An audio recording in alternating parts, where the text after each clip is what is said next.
Welcome to special interview. నేను రమా మండవ. ఈరోజు మనతో పాటు మండవ ప్రసన్నాంజనేయులు గారు ఉన్నారు. గతంలో ఓక్ రిడ్జ్ స్కూల్కి ఇంటర్నేషనల్ స్కూల్కి జేఎండీగా పనిచేశారు ఆయన. అంతేకాదు ఆ తర్వాత ఎంటర్ప్రెన్యూర్గా కూడా పేరు తెచ్చుకున్నారు. అక్కడి నుంచి చూసినట్లయితే ఈ రోజున ఆర్టస్ స్కూల్కి ఎండీగా కూడా ఉన్నారు. ఒకవైపు చూసినట్లయితే ఓక్ రిడ్జ్లో ఛాలెంజెస్ అన్నీ కూడా ఎన్నో రోజులు ఎదుర్కొంటూ దాన్ని సక్సెస్ బాట పట్టించడంలో ఆయన కీలక పాత్ర పోషించారు. అదేవిధంగా ఇప్పుడు ఆర్టస్ని కూడా అదే స్థాయిలో అంతకన్నా ముందుకు తీసుకెళ్లే ప్రయత్నం అయితే జరుగుతూ ఉంది ఆయన వైపు నుంచి. అసలు ఈ సిచ్యువేషన్లో ఆయన ఫేస్ చేస్తున్న ఛాలెంజెస్ ఏంటి, అదేవిధంగా ఇండియన్ ఎడ్యుకేషన్ సిస్టంలో వస్తున్న డ్రాస్టిక్ చేంజెస్ ఏంటి, ఆయన మాటల్లోనే మనం తెలుసుకునే ప్రయత్నం చేద్దాం. నమస్తే ప్రసన్న గారు. నమస్తే Rama, and thank you for having me for this interview. So where to start? Sure అన్న. ఒకసారి మీరు ఫస్ట్ ఆఫ్ ఆల్ మీ ప్రస్థానం అంటే ఓక్ రిడ్జ్ అనుకుంటారు అందరు చాలామంది. దానికన్నా ముందు వైజాగ్ ఉంది, దానికన్నా ముందు వికాస్ ఉంది. సో ఫస్ట్ ఆఫ్ ఆల్ మీ చైల్డ్హుడ్కి వెళ్దాము ప్రసన్న గారు. ఎక్కడి నుంచి మీ ఆరిజన్, మీ చైల్డ్హుడ్ అదంతా మాకు ఒకసారి చెప్పే ప్రయత్నం చేయండి. మాది ప్రకాశం జిల్లా మద్దిపాడు మండలం బసవనపాలెం గ్రామం. కాకపోతే నాన్నగారు వాళ్ళు వ్యవసాయ రీత్యా కావల దగ్గర చౌదరిపాలెం అనే గ్రామానికి మైగ్రేట్ చేయడం జరిగింది. Basically we are middle class agriculture family and tobacco cultivation is basic occupation for parents. So ఊర్లో సరైన విద్యావస్థలు లేకపోవటం మూలంగా కావలి, తర్వాత అమ్మమ్మ వాళ్ళ ఊరు మద్రాలపాడు ఒంగోలు దగ్గర హై స్కూల్ స్టడీస్ మొత్తం జరిగింది. ఆ తర్వాత అగైన్ మళ్ళీ shifted to Kavali for intermediate and degree. After completion of degree I move to Visakhapatnam for my post graduation. అంటే అసలు యాక్చువల్గా మీరు ప్రకాశం జిల్లా నుంచి ఆ పక్కనే నెల్లూరుకి వెళ్ళాల్సిన పరిస్థితులు ఎందుకు వచ్చాను? ఇట్ ఈజ్ ఓన్లీ అది నేను పుట్టక ముందు జరిగింది. So I don't know much about that. But నాన్న చెప్పిన దాని ప్రకారం it is basically tobacco cultivation purpose move అవటం జరిగింది. ఎందుకంటే ప్రకాశం జిల్లాతో పోలిస్తే ఆ రోజున ఆ కావలస పరిసర ప్రాంతాల్లో భూముల రేట్లు తక్కువ ఉండటం, వ్యవసాయం చేసే వాళ్ళందరూ కాస్త భూములు తక్కువ రేట్లు ఉన్న చోటుకెళ్ళి ఎక్కువ పొలం సాగు చేయాలనే కోరిక, ఎక్కువ డబ్బులు సంపాయాలనే కోరికతోటి అటు మూవ్ అవటం జరిగింది. కాకపోతే ఏంటంటే ప్రకృతి ఆయనకు కలిసి రాలేదు. సో బాగా నష్టపోయి బాగా ఇబ్బందులు పడి మమ్మల్ని చదివించడానికి కూడా చాలా ఇబ్బందులకు గురయ్యాడు. What I'm today is because of his desire only. Education మీద ఆయనకున్న మమకారము, ప్యాషను, ఏమైనా సరే చదివించాలి పిల్లల్ని ఒక సంకల్పంతో మా ముగ్గురిని కూడా, అంటే మేము ముగ్గురం పిల్లలం, ముగ్గురిని కూడా మంచి పొజిషన్ తీసుకొచ్చేదాకా ఆయన నిరంతరం శ్రమించాడు. అంటే ఇంత ఎడ్యుకేషన్ మీద ఇంత అవేర్నెస్ అప్పట్లో లేదు ప్రసన్న గారు. అంటే మీ మీద ప్రెజర్ ఉండేనా ఫ్యామిలీ వైపు నుంచి? ప్రెజర్ ఏం లేదు, కాకపోతే ఆయనకు ప్యాషన్ ఉండేది ఎడ్యుకేషన్. ఏమైనా సరే నా పిల్లల్ని, ఆయన కళ ఏంటంటే నన్ను పెద్ద ఆఫీసర్గా చూడాలని, అట్లానే అన్నయ్యని కూడా పెద్ద ఆఫీసర్గా చేయాలని చెప్పి ఆయన ఆ రోజుల్లోనే సైనిక్ స్కూల్ కోరుకొండకు పంపించడం జరిగింది. కోరుకొండ నుంచి అన్నయ్య మిలిటరీలో ఆల్మోస్ట్ కల్నల్ స్టేజ్లో రిటైర్మెంట్ తీసుకున్నాడు, వాలంటరీ రిటైర్మెంట్. అక్కను కూడా చదివించడం జరిగింది. ఎర్లీ మ్యారేజ్ చేసినా కానీ మ్యారేజ్ అయిన తర్వాత కూడా ఆవిడని కూడా చదివించాలి అనే ఒక దృక్పథంతో ఆయన ఇంటర్మీడియట్ వరకు చదివించి తర్వాత మా బావగారిని కూడా ప్రోత్సహించి ఆవిడని డిగ్రీ కంప్లీట్ చేసేటట్టు చేశాడు. నన్ను ఒక మంచి ఆఫీసర్గా ఆఫీసర్ అనేది ఆయన దృష్టిలో చాలా పెద్ద పొజిషను, ఐఏఎస్ చదివియాలనే కోరుకుండేదా. అంటే he's from purely education background లేదు అతనికి కదా, కొంచెం అవేర్నెస్ తప్ప. అంటే మినిమం ఎడ్యుకేషన్ ఉండేది ఆ రోజుల్లో. ఏదో మున్సిపల్ టెస్ట్ ఏదో పాస్ అయ్యారు అని చెప్పేవాళ్ళు. అంటే రైతుల ఫ్యామిలీనే, రైతాంగమే, ప్యూర్లీ రైతాంగమే. కానీ అంత అవేర్నెస్ ముగ్గురిని ఎలాగైనా సరే ఆ స్థాయికి తీసుకెళ్ళాలి చదువుల పరంగా అనేది ఎట్లా? ఆయన చదువు అంటే పిచ్చ. ఎందుకు అనే దానికి దెర్ ఇస్ నో ఆన్సర్. నాకు ఒక్కడికే కాదు, మా ఊర్లో ఉన్న పిల్లలందరికి కూడా, మా వయసు పిల్లలకు కానీ నాకంటే చిన్నోళ్ళకి కానీ వాళ్ళందరినీ కూడా ఆయన ప్రతి ఇంటికి వెళ్ళి చెప్పేవాడు, చదివించండి, చదివిస్తేనే మంచి ప్రయోజనం ఉండేది. ఈ రోజున చాలామంది వచ్చి నాతో మాట్లాడుతున్నప్పుడు కూడా మీ నాన్న చెప్పించబట్టే చదివించానయ్యా అని చెప్తూ ఉంటారు. సో ఆయనకి ఆ చదువు మీద ఉన్న మమకారం. సో మేబీ వాళ్ళ ఫ్యామిలీలో ఆ చదువు, ఆ జనరేషన్లో వాళ్ళ అన్నదమ్ముల పిల్లల్లో మా బాబాయ్ ఒక అతను అగ్రికల్చర్ బీఎస్సీ చేసి ఆయన మంచి పొజిషన్కి వెళ్ళడం అనేది ఆయన అబ్జర్వ్ చేశాడు. అండ్ ఈ కంపేర్డ్ ఆయన చదువుకోబట్టి ఆయన ఏ స్థాయికి వెళ్ళాడు, వాళ్ళ కుటుంబం ఎలా ఉంది, ఈయన చదువు ఆపేయటం మూలంగా ఎలాంటి పరిస్థితుల్లో, అగ్రికల్చర్లో దెబ్బతింటం మూలంగా ఎలాంటి పరిస్థితుల్లోకి వెళ్ళాడు, ఇవన్నీ కంపారిజన్ చేసుకున్నాడు. మరి ఏంటో తెలియదు కానీ ఆ చదువు అనే దానికి మమకారం ఎక్కువ ఆయనకి. అట్లానే ముగ్గురిని కూడా చదివించాడు. చదివించి మంచి ప్రయోజకులను చేయటంలో మాత్రం ఆయన సఫలీకృతుడయ్యాడని చెప్పగలుగుతా. నేను విన్నానన్నా మీ ఫాదర్ గురించి ఎస్పెషల్లీ ఆయన స్టేజ్ ఆర్టిస్ట్ అని కూడా. సో ఆ ఫ్లేవర్స్ ఏమన్నా వచ్చాయా? లేదు, ఆయన పౌరాణిక నాటకాలు వేసేవాళ్ళు. యాక్చువల్గా నాన్న చిన్నాన్న ఇద్దరు ట్విన్స్. వాళ్ళిద్దరూ పౌరాణిక నాటకంలో కృష్ణుడు దుర్యోధనుడు క్యారెక్టర్స్ వేసేవాళ్ళు. వాళ్ళిద్దరు వేసినప్పుడు ఎన్టీ రామారావు డబుల్ క్యారెక్టర్ వేసినట్లు ఫీల్ అయ్యేవాళ్ళు ఊర్లో. సో మంచి రంగస్థల నటుడే. కాకపోతే ఏంటంటే ఆర్థిక ఇబ్బందుల దృష్ట్యా, వ్యవసాయం కలిసి రాకపోవటం అనే దాని దృష్ట్యా ఏంటంటే స్లోలీ అవి కూడా వదిలేసి మా చదువుల మీదనే ఆయన కాన్సన్ట్రేట్ చేయడం జరిగింది. పేర్లు కూడా రామలక్ష్మణులే, రామయ్య లక్ష్మణ్. మెయిన్ ప్రశ్న గారు, మీ సిబ్లింగ్స్ గురించి ఒకసారి మీ మాటలో చెప్పే ప్రయత్నం చేయండి. నాకు ఒక అక్క, అన్నయ్య మిలిటరీలో చేసి రిటైర్ అయ్యి తర్వాత హెలికాప్టర్ పైలట్గా కెరియర్ స్టార్ట్ చేశాడు. Recently I lost him because of cancer. So అక్క చాలా ఎర్లీ ఏజ్లో మ్యారేజ్ జరిగింది. At the age of 14 she got married. బావగారు హై స్కూల్ టీచర్గా పనిచేసి తర్వాత హెడ్ మాస్టర్గా రిటైర్ అయ్యారు రీసెంట్గా. అక్క she's I can say more than me, she's entrepreneur. ఆవిడ చేసే ప్రతి పనిలోనూ ఏదో ఒకటి క్రియేటివిటీ చేయాలి అనే దృక్పథంతో మొదటి రోజు నుంచి కూడా రకరకాల ప్రయోగాలు చేస్తూ ఉండేది. సో ఆవిడ కూడా ఒక స్కూల్ రన్ చేసి ఒంగోలులో, తర్వాత పిల్లలు పెద్దవాళ్ళు అయిన తర్వాత వాళ్ళ అవసరాల రీత్యా ఆ స్కూల్ని షట్ చేయడం జరిగింది. తర్వాత రకరకాల ప్రయోగాలు చేసింది. ప్రస్తుతం మిద్దె తోటలో అనే కాన్సెప్ట్ మీద ఎక్కువ వర్క్ చేస్తూ ఉంది. And she is doing that. Always on legs. Yeah, always.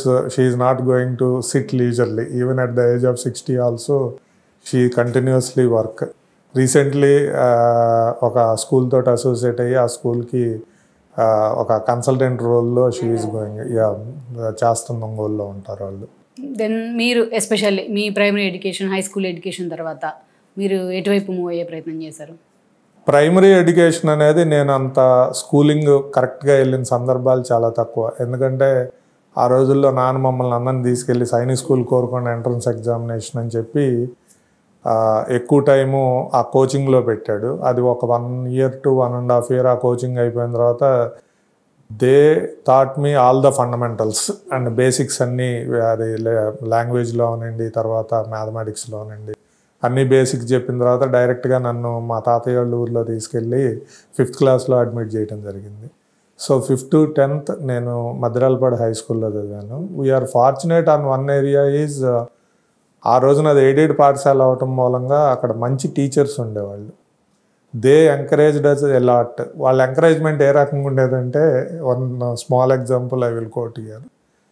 మాకు కోటేశ్వరరావు మాస్టర్ గారు అని ఒక మాస్టర్ గారు ఉండేవాళ్ళు. ఆయన సోషల్ స్టడీస్ అండ్ ఇంకో సబ్జెక్ట్ చెప్పేవాళ్ళు.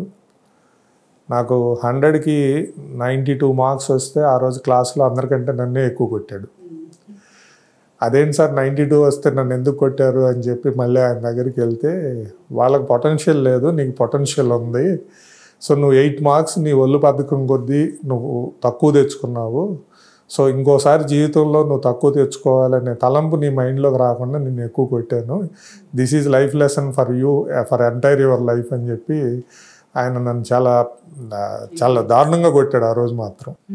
So that reminds me always. ఈ రోజు కూడా ఆ మాస్టర్ గారి పేరు నేను మాట్లాడుతున్నాను అంటే ఆయన ఆ రోజు ఎంత లైఫ్ లెసన్ టీచ్ చేశాడు అనేది దట్ ఈస్ బెస్ట్ ఎగ్జాంపుల్. అట్లానే మాకు సుబ్బారావు మాస్టర్ గారు అని ఒక మ్యాథమెటిక్స్ టీచరు, తర్వాత తెలుగు మాస్టర్ ఒక ఆయన, తెలుగులో కవిత్వాలు రాయటము, తర్వాత ఆ రోజుల్లో ఆల్ ఇండియా రేడియోలో పద్యాలు పూరించటం అనేది ఒకటి వచ్చేది. వాళ్ళు ఒక లైన్ ఇచ్చి పద్యాలు చెప్పమనేవాళ్ళు. ఆ రోజున ఆయన అప్పట్లో ఆ కాంపిటీషన్లో ఆయన పార్టిసిపేట్ చేయటం ఆల్ ఇండియా రేడియోలో, ఆయన వచ్చి మాకు ఇన్స్పిరేషన్గా క్లాసుల్లో చెప్పటం. అట్లా ప్రతి మాస్టర్ గారు కూడా they used to inspire us a lot. And ఇంకొక లెసన్ కూడా మా కోటేశ్వర మాస్టర్ గారు నేర్పారు అనమాట నాకు. అప్పట్లో తెలిసి తెలియని వయసు, పల్లెటూరులో ఉంటాం, అసలు మెడిసిన్కి ఎక్స్పైరీ డేట్ ఉండిద్ది అనేది కూడా తెలియదు. ఒకరోజు మెడిసిన్ కొనుక్కోవాలంటే పొరుగురు వెళ్ళి రావాలి, పక్కన నెల్లూరు వెళ్ళి తెచ్చుకోవాలి. ఆయన నన్ను పర్టికులర్గా ప్రిస్క్రిప్షన్ ఇచ్చి, అరే నువ్వు వెళ్ళి ఆ మెడిసిన్ తీసుకురారా అని చెప్పాడు. ఆ మెడిసిన్ తీసుకొచ్చిన తర్వాత, అరే నువ్వు ఏం అబ్జర్వ్ చేసావు దీంట్లో అని అడిగాడు క్వశ్చన్. అడిగితే తెలియదు సార్, మీరు ఇచ్చిన మెడిసిన్ పేరు చూశాను, అక్కడ పేరు చూశాను, తీసుకొచ్చాను అని చెప్తే ఆ రోజు ఆయన కూర్చోబెట్టి, మరి మెడిసిన్కి ఎక్స్పైరీ డేట్ ఉండిద్ది, ఇదిగో ఇట్లా పబ్లిష్ అయ్యి ఉండిద్ది, so whenever you are purchasing a medicine you need to check expiry date first అని చెప్పి when I was in grade 6th he thought me that. So అట్లా వాళ్ళు ప్రాక్టికల్ ఎగ్జాంపుల్ చూపించి బేస్ మేమందరం వాళ్ళ ఇంటికి స్కూల్ అయిపోయిన తర్వాత మమ్మల్ని చదివించేవాడు అనమాట ఆయన. వాళ్ళ ఇంటికి వెళ్తే ఆదివారాలు మమ్మల్ని అందరినీ పిలిపించి వాళ్ళ ఇంట్లో టిఫిన్లు పెట్టి మమ్మల్ని అందరినీ ఫ్యామిలీలో మెంబర్స్ లాగా ట్రీట్ చేసేవాళ్ళు అనమాట. That is one fundamental principal what we learn is how to treat people. Even though very young ఏజ్లో వాళ్ళకి సాలీసాలం జీతాలు వచ్చినా కానీ వాళ్ళు మమ్మల్ని సొంత పిల్లల కంటే ఎక్కువ చూసుకునేవాళ్ళు. అది ఈ రోజున ఒక ఎడ్యుకేషను, ఒక టీచర్ విలువ, టీచర్ ఎంత ఇన్ఫ్లుయెన్స్ చేస్తారు అనేది నా మీద చాలా ప్రభావం ఉంది. అక్కడి నుంచి కాలేజ్ స్టడీస్ అంటే intermediate and degree I studied in Jawahar Bharati Kavali. So అక్కడ ఇంటర్మీడియట్ వరకే I'm not a that good student. Okay. So బొటాబొటి మార్కులతోటి ఏదో ఫస్ట్ క్లాస్ బొటాబొటి మార్కులతోటి 2 మార్క్స్ అంటే బొటాబొటి మార్క్స్ సో అట్లా వచ్చేవాళ్ళవి. కాకపోతే సడన్లీ ఇంటర్మీడియట్ తర్వాత this example I need to quote here. Intermediate అయిపోయిన తర్వాత మా ఫ్యామిలీ పరిస్థితులు, ఆర్థిక పరిస్థితి చాలా దిగజారిపోయినాయి. ఆ రోజుల్లో 3 పిల్లలను చదివించడం అనేది it is not a small thing. Even though ఫీజులు 100 రూపాయలు 50 రూపాయలు ఉన్నా కానీ అది కూడా కట్టలేని పరిస్థితుల్లో పేరెంట్స్ ఉండేవాళ్ళు. సో అక్కడ నేను చదువు మానేస్తాను, అక్కడ టొబాకో కంపెనీలు ఉండేవి, నేను ఏదో గుమస్తా ఉద్యోగానికి వెళ్తాను అని చెప్పి వెళ్ళి మా నాన్న దగ్గర మాట్లాడాను. అప్పటికి గోల్డెన్ టొబాకోస్ అని మా సైట్లోనే, మా ఇంటి దగ్గర మా చిన్నాన్నకి మంచి సైట్ ఉంటే ఆ సైట్లో పెట్టుకునేవాళ్ళు. అక్కడికి వచ్చిన ఒక పెద్ద ఆయన్ని, సూపరింటెండెంట్ కేటగిరీ ఆయన్ని వెళ్ళి నేను అప్రోచ్ చేయాలి. రోజు ఇంటి పక్కనే ఉంటాం కాబట్టి ఆడ వెళ్ళి కాసేపు కూర్చొని ఆయనతోటి కబుర్లు చెప్తా, ఆయనకి ఏదో లెక్కలు ఉంటే నేను సాల్వ్ చేస్తూ వచ్చేవాడిని. ఆయన బాగా చేస్తున్నావురా నువ్వు అనేవాడు. సరే నన్ను ఉద్యోగానికి తీసుకోండి అంటే, మీ నాన్నకి అభ్యంతరం లేకపోతే తీసుకుంటాను అన్నాడు ఆయన. So I approached my father with a request, ఎట్లా మనకి డబ్బులు లేవు కదా, సో నేను ఉద్యోగం చేస్తానులే, అన్నయ్య చదువుతూ ఉంటాడు, సో నేను ఉద్యోగం చేసి ఇట్లా పైకి వస్తాను అని అంటే, యూ డోంట్ బిలీవ్, తెలుగులో ఆయన ఎప్పుడు మమ్మల్ని ఎప్పుడు తిట్టేరగడు, అసలు బూతులు తిట్టేవాడు కాదు. ఆ రోజు తెలుగులో ఎన్ని బూతులు ఉన్నాయో అన్ని బూతులు తిట్టాడు. తిట్టి, it is my responsibility to make you study, నేను డబ్బులు ఎక్కడి నుంచి తెస్తాను, ఏం చేస్తాను అనేది అది నా బాధ్యత, సో ముందెళ్ళి కాలేజ్ అప్లికేషన్ తీసుకురా అని చెప్పి ఫండమెంటల్గా ఆ రోజు ఆయన పర్టికులర్ మూమెంట్లో ఆయన తీసుకున్న డెసిషనే వాట్ ఐ ఆమ్ టుడే. ఆ రోజు ఆయన సరే ఎల్లు, పరిస్థితులు బాగాలేవు కదా, నువ్వు కూడా ఉద్యోగం చెయ్యి అన్నట్లయితే నేను ఎక్కడో ఆ పొగాకు కంపెనీలో చిన్న గుమస్తాగా జీవితాన్ని లీడ్ చేస్తూ ఉండేవాడిని. ఇంత పెద్ద పెద్ద ఆర్గనైజేషనల్ ఎస్టాబ్లిష్మెంట్లో కానీ, లేకపోతే ఇంతమంది పిల్లలకి ఒక రకంగా చెప్పాలంటే సర్వీస్ చేసే అవకాశం నాకు వచ్చేది కాదు. అతను అంతా ఇన్స్పైర్ చేసిన తర్వాత మిమ్మల్ని మీ ఫాదర్ కావచ్చు, ఫస్ట్ మీరు చెప్పిన వాళ్ళందరికీ మీ ఫాదరే ఎక్కువ ఇన్స్పైర్ చేశారు. యా, ఫాదరే. మీరు అప్పటి నుంచి ఏమైనా గోల్స్ పెట్టినారా పర్టికులర్గా? గోల్స్ అనేది ఏం లేదు కానీ, పర్టికులర్ గోల్స్ అనేది ఏం లేదు కానీ, ఆయన డ్రీమ్ని ఎక్కడో చోట ఫుల్ఫిల్ చేయాలి అనే ఉద్దేశంతో from degree onwards I use to concentrate more on studies. ఆ స్టడీస్ తర్వాత కాంపిటేటివ్ ఎగ్జామినేషన్స్కి ఎట్లా అపీర్ అవ్వాలి. ఆ రోజుల్లో ఇన్ని అవకాశాలు లేవు. I completed my graduation in 1986. So ఆ రోజునున్న జాబ్ మార్కెట్ ఇవన్నీ ఏంటంటే చాలా తక్కువ అవకాశాలు. ఎయిదర్ గవర్నమెంట్ ఉద్యోగం అన్నా చూసుకోవాలి, లేకపోతే బ్యాంకర్స్, బ్యాంక్ ఉద్యోగాలు అట్లాంటివి చూసుకోవాలి. వాటిల్లో ఫండమెంటల్గా మాకున్న రూరల్ బ్యాక్గ్రౌండ్, రూరల్ ఏరియా నుంచి వచ్చినప్పుడు ఏంటంటే complete Telugu medium, English was a phobia. ఇంగ్లీష్లో ఏదన్నా ఎగ్జామ్ రాయాలన్నా లేకపోతే ఇంగ్లీషుని మాట్లాడాలన్నా ఇవన్నీ ఫోబియా. సో బ్యాంక్ ఉద్యోగాలకు మనం పనికిరాము, ఏదో ఒకటి తెలుగు మీడియంలో ఎవరు ఎగ్జామ్ పెడతారో ఆ ఎగ్జామ్ చూజ్ చేసుకొని వెళ్ళటము అనేది ఒక హ్యాబిట్గా మారి, సరే గవర్నమెంట్ ఉద్యోగాలు చూజ్ చేసుకుందాం అని చెప్పి డిగ్రీ అయిపోగానే మళ్ళీ again there is a choice, నేనేం చేయాలి అనేది. సో బీఎడ్ చేయాలా లేకపోతే మాస్టర్స్కి వెళ్ళాలనే దగ్గర మా బావగారు బై దట్ టైం టీచరు, ఆయన పిలిచి ఒరే ఇంట్లో బీఎడ్లో నేను ఒకటి ఉన్నాను, నేను స్కూల్ టీచర్గా చేస్తాను, 1 more teacher is not required for us, నువ్వు వెళ్ళి చదువు, అవసరం అయితే నీ చదువుకు కావాల్సిన ఫైనాన్షియల్ సపోర్ట్ చేయాలంటే నేను చేస్తాను, మీ నాన్నకి ఇబ్బంది అనుకోకుండా నువ్వు వెళ్ళు అని చెప్పి ఆయన ఆ రోజు నన్ను ఎంకరేజ్ చేసి నన్ను యూనివర్సిటీకి పోయేటట్టు చేసింది మాత్రం ఆయనే. సో నాన్న ఒక రూపంలో నాకు హెల్ప్ చేస్తే బావగారు ఒక రూపంలో నేను ఈ స్థాయికి రావడానికి హెల్ప్ చేసిన ఆయన. యూనివర్సిటీకి వచ్చిన తర్వాత ఏంటంటే ఆలోచనలు పెరిగినాయి. అంటే అప్పుడు దాకా కావల్లో ఉన్నప్పుడున్న పరిస్థితులు ఏంటంటే మాస్టర్స్ ఇన్ వాట్ అన్నా?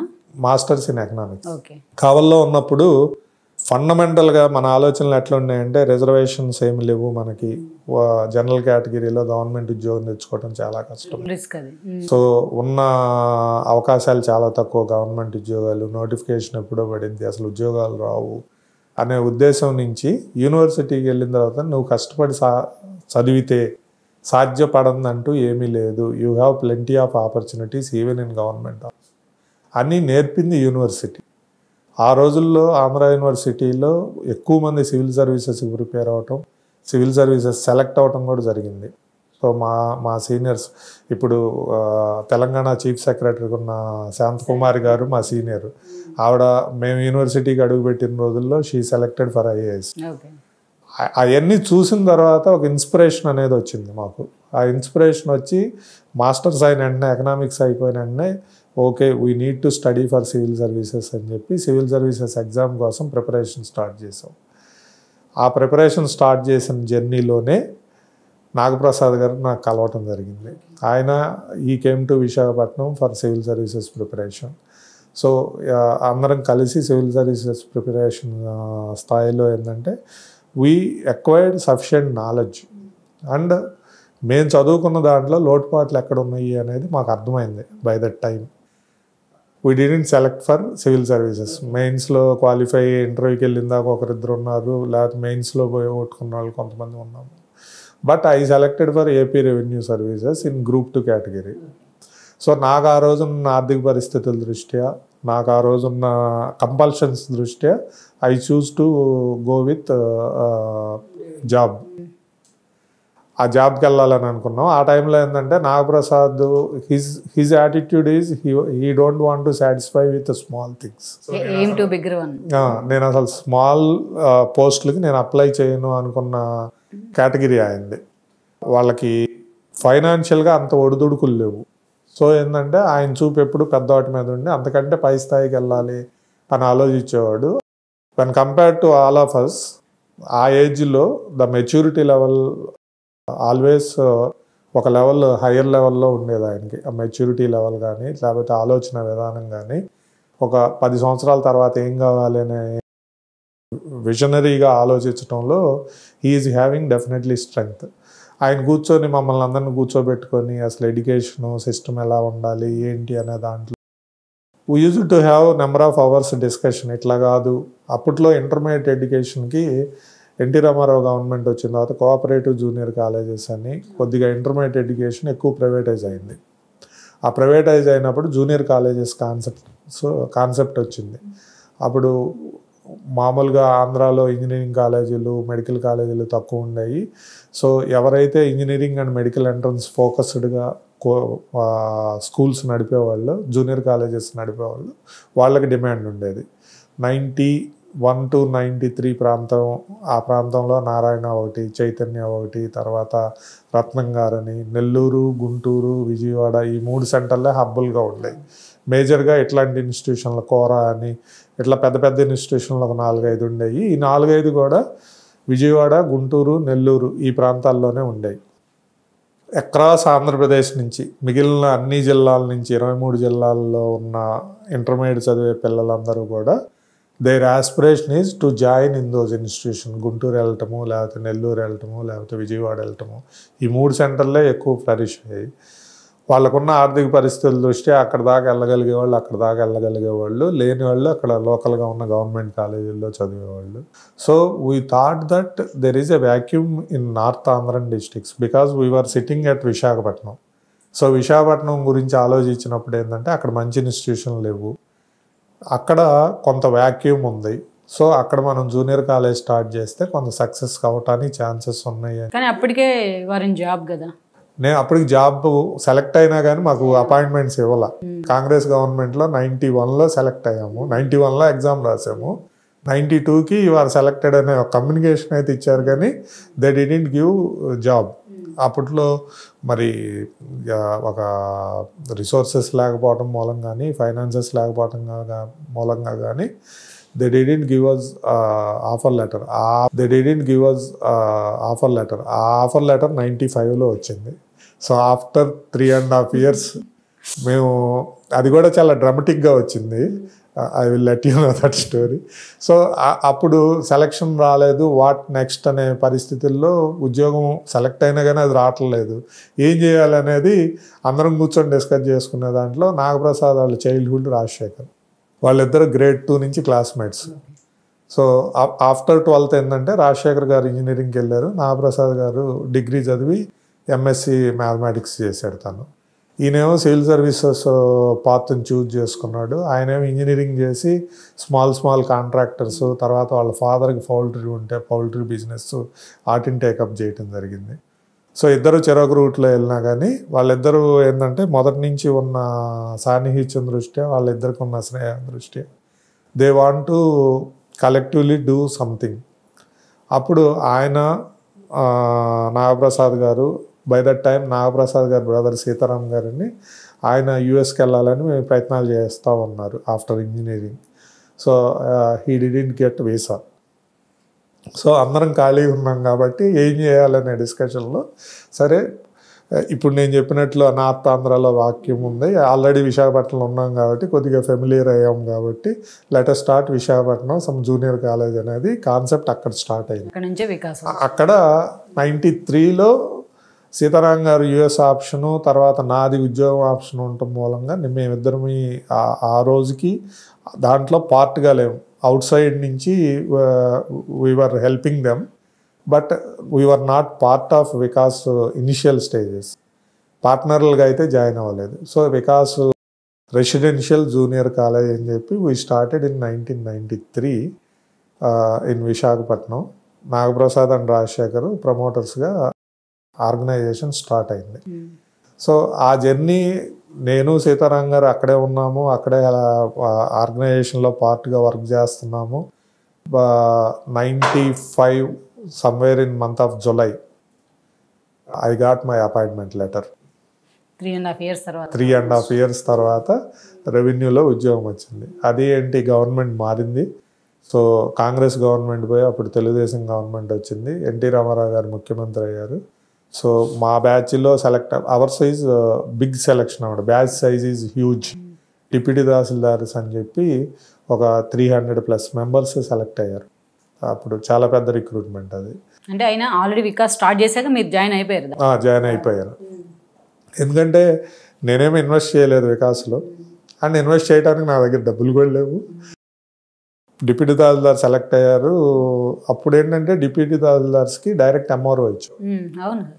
సో ఎంఆర్ఓగా సెలెక్ట్ అయ్యారని చెప్పి మా ఇన్లాస్, సరే గవర్నమెంట్ ఉద్యోగం వచ్చింది కదా అని చెప్పి పెళ్లి చేశారు వాళ్ళ అమ్మాయిని ఇచ్చి.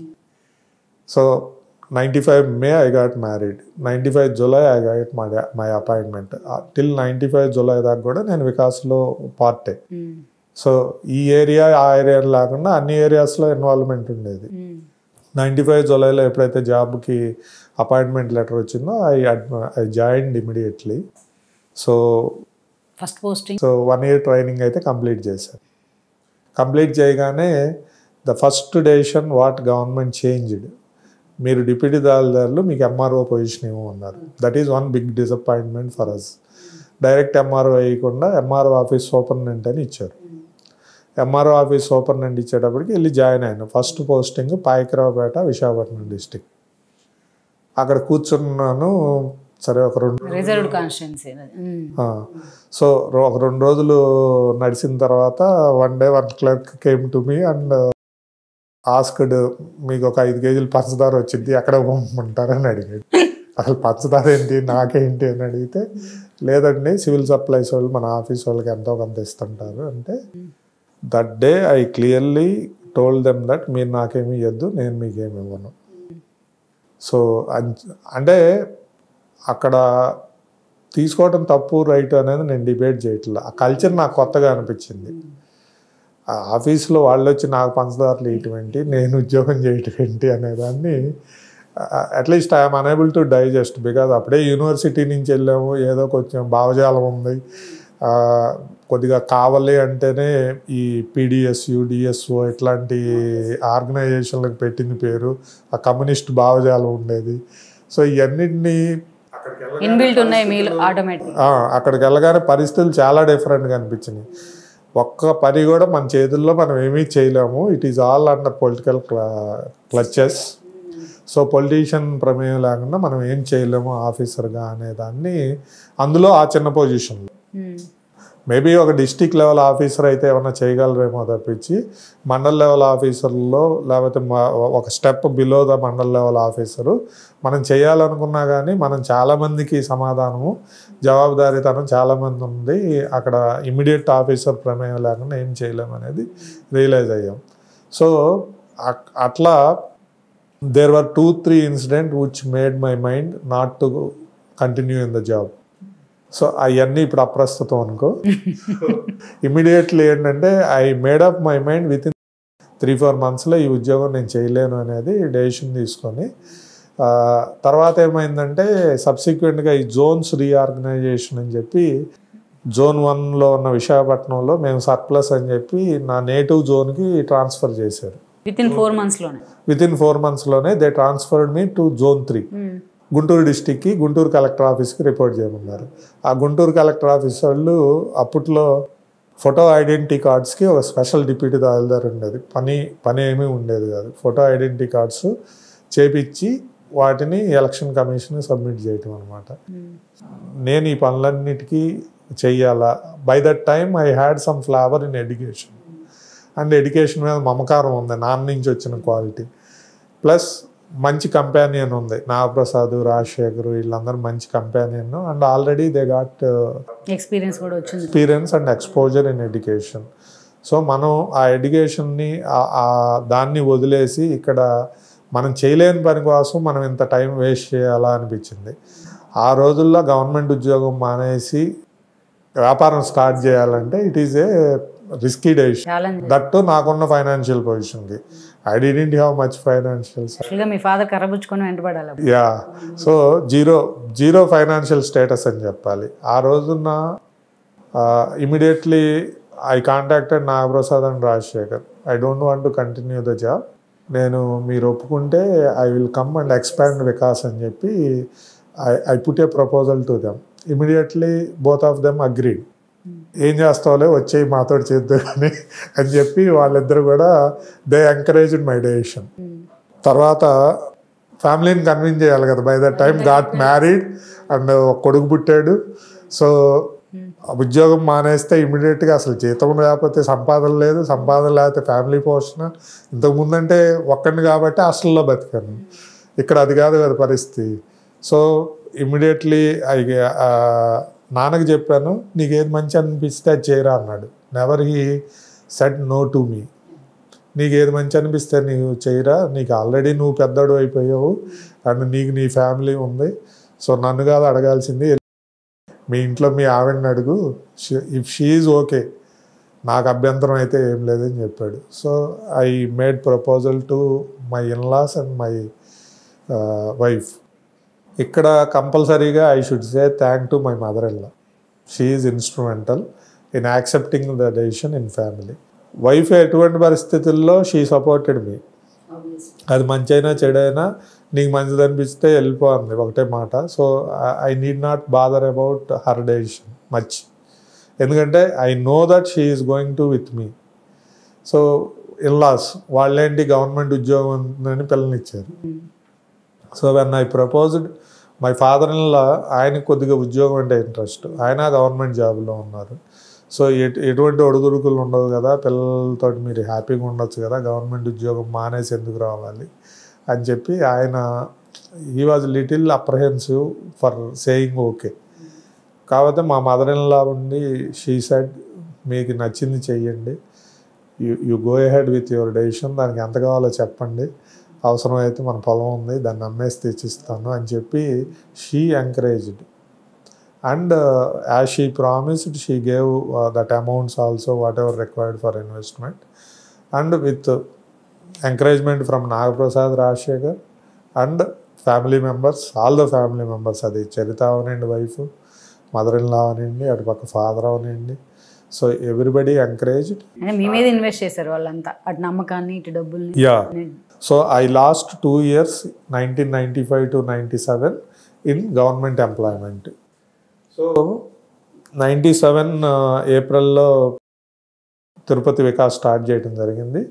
As Nagaprasad, Rajasekhar and self ముగ్గురం కలిపి పార్ట్నర్షిప్ తోటి తిరుపతి వికాస్ స్టార్ట్ చేయడం జరిగింది. But it is not easy journey. 97 April 10th మేము ఇనాగరేట్ చేసాము తిరుపతి క్యాంపస్ని. On the same day intermediate paper leakage case వచ్చింది. అప్పుడు దాకా ఏంటంటే కాలేజ్ పెట్టిన తర్వాత 1 or 2 years రికగ్నేషన్ లేకపోయినా కానీ ఇట్ డజంట్ మ్యాటర్. యాక్చువల్గా రూల్ ప్రకారం ఏంటంటే రికగ్నేషన్ తీసుకొని స్టార్ట్ చేయాలి. కానీ అప్పుడున్న పరిస్థితుల దృష్ట్యా ఏంటంటే స్టార్ట్ చేసి రికగ్నేషన్కి అప్లై చేసేవాళ్ళం. సో ఆ ప్రాసెస్లో ఏంటంటే they made recognition is must and these are the colleges doesn't have recognition అని గవర్నమెంట్ ఒక పబ్లిష్ లిస్ట్ అనౌన్స్ చేశారు. ఆ లిస్ట్లో వికాస్ జూనియర్ కాలేజ్ తిరుపతి ఉంది. So parents are apprehensive to come forward and to admit children. So మనం డబ్బులు ఖర్చు పెట్టాము, అన్నీ చేసాము, అక్కడేమో అడ్మిషన్లు రావట్లేదు. సో ఆ బ్రాండు అవన్నీ. సో అక్కడ లోకల్ కాంపిటేటర్స్ ఏం చేశారు, మనం వైజాగ్ వికాస్ అని చెప్పి మంచి కలర్ఫుల్ యాడ్ వేసాము. అప్పట్లో ఖర్చు పెట్టి ఈనాడు పేపర్లో మంచి అడ్వర్టైజ్మెంట్ అనేది వేయటం జరిగింది. దానికి కౌంటర్గా నెక్స్ట్ డే ఆ కాలేజ్ వాళ్ళు వచ్చి ఏం చేశారంటే రంగురంగు ప్రకటనలు చూసి మోసపోకండి అని చెప్పి వాళ్ళు యాడ్లు వేసారు. సో తిరుపతి ప్రజానీకానికి ఏంటంటే అప్పుడు ఒక బ్యాడ్ ఎక్స్పీరియన్స్ ఉంది. నాకంటే ముందు ఒక 2 ఇన్స్టిట్యూషన్లు పెట్టి తీసేయటం జరిగింది అక్కడ. So their memory was very fresh at that time. నాకంటే ముందు పెట్టి తీసేసిన వాళ్ళు, అక్కడ ఫెయిల్ అయిన పరిస్థితి, అక్కడ పిల్లలు పడిన అగచాట్లు, తర్వాత రికగ్నేషన్ లేకపోవటం, ఇవన్నీ కలిపి ఒక సర్కిల్ లాగా నన్ను చుట్టుముట్టినాయి. God's grace and luck favoured me. ఓన్గా ఒక 70-80 అడ్మిషన్లు చేశాను. బట్ నాలాగా రికగ్నేషన్ లేని కాలేజీ 1-2 వచ్చి they proposed me merger equation. అక్కడే ఫస్ట్ ఇయర్ లక్కీగా ఏమైందంటే the first step, even the first 6 months నేను సఫర్ అయినా కానీ 6 months తర్వాత I got comfort in terms of numbers. And same year ఏం చేశానంటే ఎప్పుడైతే ఇంటర్మీడియట్ నెంబర్లు తక్కువగా వస్తున్నాయని సెన్స్ చేసి ఎంసెట్ కోచింగ్ అనౌన్స్ చేశాను. లాంగ్ టర్మ్ కోచింగ్ ఇస్తాము 1 year అని చెప్పి అనౌన్స్మెంట్ చేసాము. And I recruited senior faculty. ఎట్లాగూ మునుగుతున్నాం కదా, కొంచెం పెద్దగా మునుగుదాం అనే ఉద్దేశంతో సీనియర్ ఫ్యాకల్టీని కూడా రిక్రూట్ చేసి, సో అక్కడున్న పరిస్థితుల దృష్ట్యా లాంగ్ టర్మ్ కోచింగ్కి చేశాను. So luckily I got very good medical students. వాళ్ళు ఫస్ట్ అటెంప్ట్లో కాస్త మంచి ర్యాంకులు తెచ్చుకొని ఎవరైతే క్వాలిఫై అవ్వలేకపోయారో, సీట్ తెచ్చుకోలేకపోయారో వాళ్ళందరూ కూడా ఒక 20-25 మంది నాతో జాయిన్ అయ్యారు విత్ ద కాన్ఫిడెన్స్. ఆ టీచర్స్ మీద ఉన్న కాన్ఫిడెన్స్, బ్రాండ్ మీద ఉన్న కాన్ఫిడెన్స్ కొద్దీ జాయిన్ అయ్యారు. So that what happened is by end of first year ఆ ఫస్ట్ బ్యాచ్ నుంచి నాకు 16 మెడికల్ సీట్లు వచ్చినాయి. ఇంజనీరింగ్ కూడా వచ్చినాయి. విత్ స్టేట్ 12th ర్యాంక్ నుంచి స్టార్ట్ అయ్యి మంచి ర్యాంకులు వచ్చినాయి. సో ముఖ్యంగా ఏంటంటే ఆ రోజుల్లో మెడికల్ సీట్లు మొత్తం కలిపి ఉంది కూడా 1000. మన యునైటెడ్ ఆంధ్రప్రదేశ్ మొత్తం కలిపి కూడా 1000 సీట్లే ఉన్నాయి. ఆ 1000లో నా తిరుపతి బ్రాంచ్కి 16 సీట్లు వచ్చినాయి ఫస్ట్ అటెంప్ట్లో. అందులో జనరల్ కేటగిరీలో more than 10 వచ్చినాయి. సో ఇన్స్టిట్యూషన్ స్టెబిలైజ్ అయింది అక్కడ. First you got distinction. Yeah, first year itself I got distinction. So second నా ఇంటర్మీడియట్ ఫస్ట్ బ్యాచ్ నుంచి ఏమొచ్చిందంటే by God's grace first year itself I got state 8th position, 8th rank. So ఒక్కసారిగా the popularity got increased for Vikas Tirupati branch. నేను పెట్టిన సంవత్సరంలో 98లో వికాస్కి వైజాగ్కి కూడా state 4th rank వచ్చింది, నాకు 12th ర్యాంక్ వచ్చింది. అట్లా వికాస్కి ఓవరాల్గా పాపులారిటీ స్టేట్ వైడ్ బాగా వైజాగ్ వికాస్ అనేటప్పటికి the popularity increased multifold. So Tirupati Vikas అప్పటి నుంచి వెనక్కి చూసుకోవాల్సిన అవసరం రాలా. కానీ ఆల్రెడీ మీరు అన్నట్టు వికాస్కి ఒక బేస్ ఉంది, సక్సెస్ఫుల్గా పాత ఏంటో మీరు చూపించారు. అలాంటి ఒక మోస్ట్ ఎంటర్టైనింగ్ కదా అది అప్పుడున్న రోజుల్లో కదా, మంచి ఛాలెంజింగ్ కెరీర్. మళ్ళీ అక్కడి నుంచి అది ఆపేసి ఆల్రెడీ మీరు కెరీర్ని ముగ్గురు ఒక్కొక్క చోట ఆపేసి మళ్ళీ దీనికి వచ్చారు. అది ఆపేసి మళ్ళీ ఓక్ రిడ్జ్ వైపు వెళ్ళాలని అసలు అలాంటి ఆలోచన అంటే ఎంతవరకు యాక్సెప్టెన్సీ ఉంటుంది అనుకున్నారు at that time? That's what I'm telling. అక్కడ స్కూల్ పెట్టాలి అని అనుకున్న తర్వాత ఎలాంటి స్కూలు, మన మైండ్లో ఉన్న ఆలోచనలకు అనుగుణంగా ఎలాంటి స్కూల్ పెట్టాలి. ఎందుకంటే ఇంటర్మీడియట్లో ర్యాంక్ రాకపోతే దెర్ ఈజ్ ఎ థ్రెట్ అనేది మాకు అందరికి అర్థమైంది by that time. Even year 2000లో కూడా we got state first, 3rd and 6th ranks ఎంసెట్లో. ఆ సంవత్సరం మేము అడ్మిషన్లు నో చెప్పాల్సిన పరిస్థితి వచ్చింది, అంత ఫ్లడ్ లాగా వచ్చారు అడ్మిషన్లు. సో అలాంటి పరిస్థితుల్లో కూడా మాకు ఇది సస్టైనబుల్ కాదు, ఈ మోడల్ లాంగ్ టర్మ్ మనం కంటిన్యూ చేయలేమనే ఆలోచన వచ్చి స్కూల్ పెట్టాలి, స్కూల్ ఒక మంచి స్కూల్ పెట్టాలి. ఆ మంచి స్కూల్కి డెఫినేషన్ ఎవరికి తెలియదు. కాకపోతే ఎవరో ఒకరు ఫ్రీ అయ్యి దాని మీద రీసెర్చ్ చేయాలి అని చెప్పి ఆలోచించి ఏం చేసామంటే we merge all the institutions. అప్పట్లో తిరుపతి వికాస్ అంటే నేను ఉండేవాడిని, రాజమండ్రి వికాస్ అంటే సీతారాం గారు ఉండేవాళ్ళు.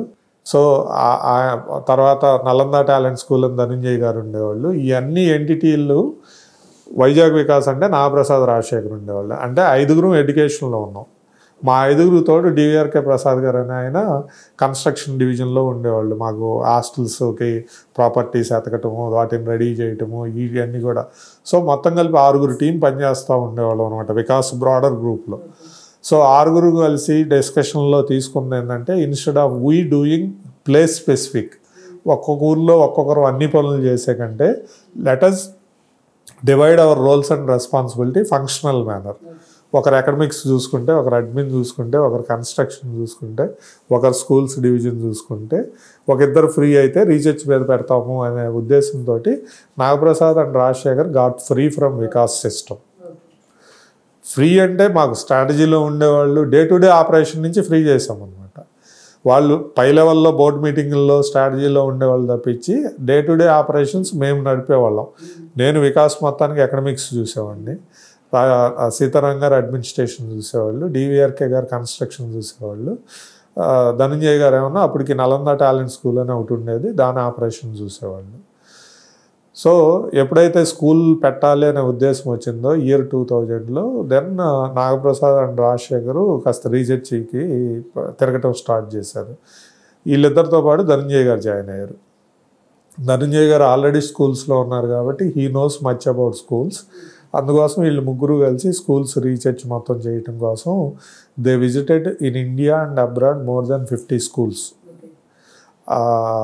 అన్నీ విజిట్ చేసి అసలు ఎలాంటి స్కూల్ పెట్టాలి, మనకి ఎలాంటి స్పెక్ ఉండాలి అనే దాని మీద they did proper research.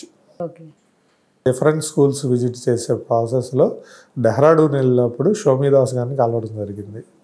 By that time షోమిదాస్ గారు he retired from HM position Dehradun school and he started doing consultancy. ఎప్పుడైతే ఆయన కన్సల్టెన్సీ చేస్తారని తెలిసిందో, సో అండ్ మేము ఒక మంచి స్కూల్ పెట్టాలనే ఆలోచన ఉందో, we approached him and he accepted to work along with us and that's how the concept of good school started. ఆ గుడ్ స్కూల్ స్టార్టింగ్లో it was Shomidas who suggested us to go ahead with IB.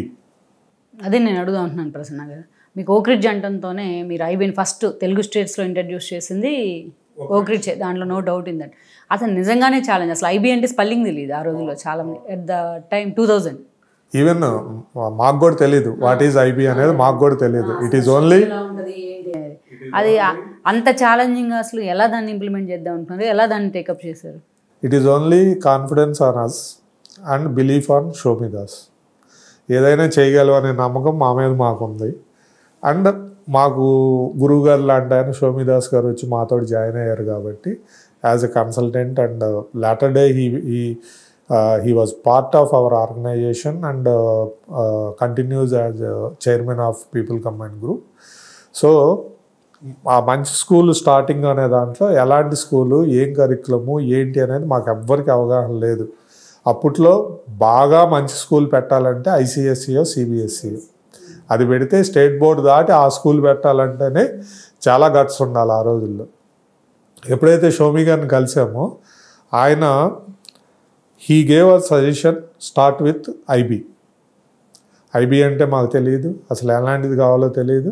Then we started working how much investment required. కానీ అది ఇంకా different task కదా. మీరు ఆ రోజులు ఇదే మామూలుగా టిపికల్ ఐబీ తీసుకోవడమే, మీరు మళ్ళీ ఫైనాన్షియల్గా అట్లా అదేలా? సో అప్పుడు ఇన్వెస్ట్మెంట్ ఎంత కావాలి ఏంటి అనేది లెక్కలేస్తే మినిమం 25 crores కావాలనేది ద రిక్వైర్మెంట్ అరైవ్డ్ అనమాట. So 25 crores investment where to procure. ఎవరికే ఆ రోజు ₹1 సర్ప్లస్ చూసిన సందర్భం కూడా లేదు. సో 25 కోట్లు ఎలా మొబిలైజ్ చేయాలి ఏంటి అనే దాంట్లో డిఫరెంట్ డిస్కషన్స్ అన్నీ అయిపోయిన తర్వాత కొంతమంది లైక్ మైండెడ్ పీపుల్ని ఇన్వైట్ చేసాము అండ్ కొంతమంది ఇన్వెస్టెడ్. ఫైనల్లీ ఏం చేసామంటే yes we will go ahead whatever may come, we will go ahead with IB school. అప్పుడు దాకా ఏంటంటే మేము విశాఖపట్నంలోనే స్కూల్ పెట్టాలని అనుకున్నాం. కాకపోతే Visakhapatnam is not the place to get that kind of crowd. So immediately our thought shifted to Hyderabad. And then we started first IB school in Hyderabad, not only in Hyderabad, in United Andhra Pradesh. ఆ రోజులకి first IB school start చేయడం జరిగింది. రోజుతో ఒక school పెట్టాలంటే మిమ్మల్ని అసలు అందరూ యాక్సెప్ట్ చేశారా? మీ కొలీగ్స్ కానీ ఫ్రెండ్స్ కానీ? Everybody discouraged, everybody, to be frank, everybody discouraged. Even when we approach to bankers for support of financials, loan కోసం వెళ్తే 25 కోట్ల ఏంటి మీరు ఏమన్నా బంగారంతో తాపడం చేస్తున్నారా అని అడిగారు. That kind of opposition we encountered during those days. సరే మూర్ఖత్వంతో మాకున్న నమ్మకం కొద్దీ we started project and we worked on that. And the first 4 years then Vikas close చేశారు కంపెనీ. వికాస్ క్లోజ్ అవ్వాలి, వికాస్ రన్ అవుతుంది. సో వికాస్ నేను సీతారాం గారు మానిటర్ చేసుకుంటా మేము we stick on to Visakhapatnam, whereas Nagaprasad garu, Rajshekhar garu, even though their families are at Visakhapatnam, physically weekdays they used to spend time in Hyderabad, weekends kochevallu Visakhapatnam. So our brainstorming sessions and our strategy sessions only weekends. Vizag weekends. హైదరాబాద్కి move అయింది ఎవరంటే school పెట్టిన వెంటనే ధనంజయ్ గారు move అయ్యారు. And projects చూసుకునే డివిఆర్కే ప్రసాద్ గారు move అయ్యారు. వాళ్ళిద్దరు మూవ్ అయ్యారు. Nagaprasad and Rajasekhar on and of Visakhapatnam Hyderabad మధ్య ఉండేవాళ్ళు. ఆ రోజుల్లో ఫ్లైట్స్ కూడా కనెక్టివిటీ అంత గొప్పగా ఉండే కాదు. We use to come by Godavari express and return by Godavari express, అంతే మొత్తం. So first 4 years of Oakridge journey was very tough. 2002లో ఏమైందంటే ఎడ్యుకేషన్లో, ఆంధ్రప్రదేశ్ ఎడ్యుకేషన్లో ఒక కుదుపు ఇన్ ద సెన్స్ ఏంటంటే దట్ ఇయర్ ఒక పర్టిక్యులర్ ఇన్స్టిట్యూషన్లో there were series of. So residential వ్యవస్థ మీద ఏంటంటే అప్పుడున్న రెసిడెన్షియల్ జూనియర్ కాలేజెస్ని భయం అనే కంటే కూడా government monitoring, government regulations, government restrictions were increased a lot. And at the same time ఏంటంటే స్టూడెంట్ ఆర్గనైజేషన్స్, రకరకాల పబ్లిక్ యాక్టివిటీస్ అండ్ మీడియా మొత్తం కూడా ఏంటంటే ఈ ప్రైవేట్ జూనియర్ కాలేజెస్ అన్నిటినీ కూడా ఒక నెగిటివ్ ఎలిమెంట్గా చూపించడం జరిగింది. సో అలాంటి టైంలో ఏంటంటే to overcome that crisis what happened అంటే ఈ ప్రైవేట్ జూనియర్ కాలేజీలన్నింటినీ ఒక అసోసియేషన్ కింద ఫామ్ చేయడం జరిగింది. It was never that kind of unity. So 2022లో అవసరం రీత్యా అందరూ కలిసి ఒక అంబ్రెల్లా కిందకు వచ్చారు. ఆ అంబ్రెల్లా కిందకు వచ్చినప్పుడు ఏంటంటే సర్టైన్ రిస్ట్రిక్షన్స్ని ఓవర్కమ్ అవటం కోసం ఏం చేశామంటే సర్టైన్ రూల్స్ అండ్ రెగ్యులేషన్స్. అప్పటికి కాంపిటీషన్ ఏ స్థాయికి చేరిందంటే poaching of students, poaching of teachers in a very high manner. ఇప్పుడు ఒక institution say per annum per టీచర్కి 3 lakhs పే చేస్తుంటే రెండో వాళ్ళు వచ్చి అబ్రప్ట్గా నేను 5 lakhs ఇస్తాను, you please come. In the mid of the academic year also there unethical and unhealthy practices were going on by 2002కి వచ్చేటప్పటికి. At its peak, అంటే over crowd and over competition, everybody was in expansion mood. And ఆ ఎక్స్పాన్షన్కి quality staff దొరకాలి. వీటన్నిటి కోసం ఏంటంటే unethical practices అన్నీ వచ్చి కూర్చున్నాయి. And when unethical practices were there, then automatically for students it got an opportunity పేరెంట్స్కి to bargain with the institutions. Fee కన్సెషన్లు అని కానీ, ఫ్రీ ఎడ్యుకేషన్ అని కానీ, ఈ ర్యాంకర్స్కి డబ్బులు ఇవ్వటం అని కానీ, ఇట్లాంటి ప్రాక్టీసెస్ అన్నీ వచ్చినాయి. So to arrest all these practices 2002లో ఈ ప్రైవేట్ జూనియర్ కాలేజెస్ అన్నీ ఒక అంబ్రెల్లా కిందకు వచ్చి we imposed certain norms for ourselves. So ఎప్పుడైతే ఆ నామ్స్ ఇవన్నీ వచ్చినాయో సర్టైన్ ఆర్గనైజేషన్స్ ఎలిమినేటెడ్. సో ఎవడైతే హానెస్ట్గా కూర్చున్నారో లైక్ అస్, సో అప్పుడు మా దగ్గరికి మెరిట్ స్టూడెంట్ రాకుండా మా కాంపిటేటర్స్ సక్సెస్ అయ్యారనమాట ఆ నామ్స్ ముసుగులు. Because we didn't do any unethical practices. So unethical ప్రాక్టీసెస్కి వెళ్లకుండా అట్లా నిలబడ్డాం కాబట్టి మా దగ్గరికి మెరిట్ స్టూడెంట్ని పంపించడంలో వాళ్ళు సక్సెస్ అయ్యారు. సక్సెస్ అవటం మూలంగా ఎప్పుడైతే మెరిట్ స్టూడెంట్ రాడో, మంచి స్టాఫ్ ఫ్యాకల్టీని ఉన్నా కానీ స్టూడెంట్లో స్పార్క్ లేకపోతే స్టేట్ ర్యాంక్స్ రావటం అనేది కొంచెం కష్టతరమైన పని. సో 2002 నుంచి కొద్దిగా మాకు ర్యాంకులు రావటం అనేది, స్టేట్ ర్యాంకులు రావటం ఒక 2 years బ్రేక్ వచ్చింది. 2002 and 2003 we didn't get good ranks. అంటే గుడ్ ర్యాంక్స్ అంటే 10 లోపు వస్తేనే గుడ్ ర్యాంక్ అంటారు ఆ రోజుల్లో. స్టేట్ ర్యాంక్ 10 పైన వచ్చిన దాన్ని కన్సిడరేషన్లో తీసుకోరు. Even though we got very good percentage of students got admitted in engineering colleges. మా సైడ్ నుంచి జరిగిన ఒక అన్లక్కీ ఈవెంట్ ఏంటంటే టాప్ 10లో 2002, 2003 రాలా.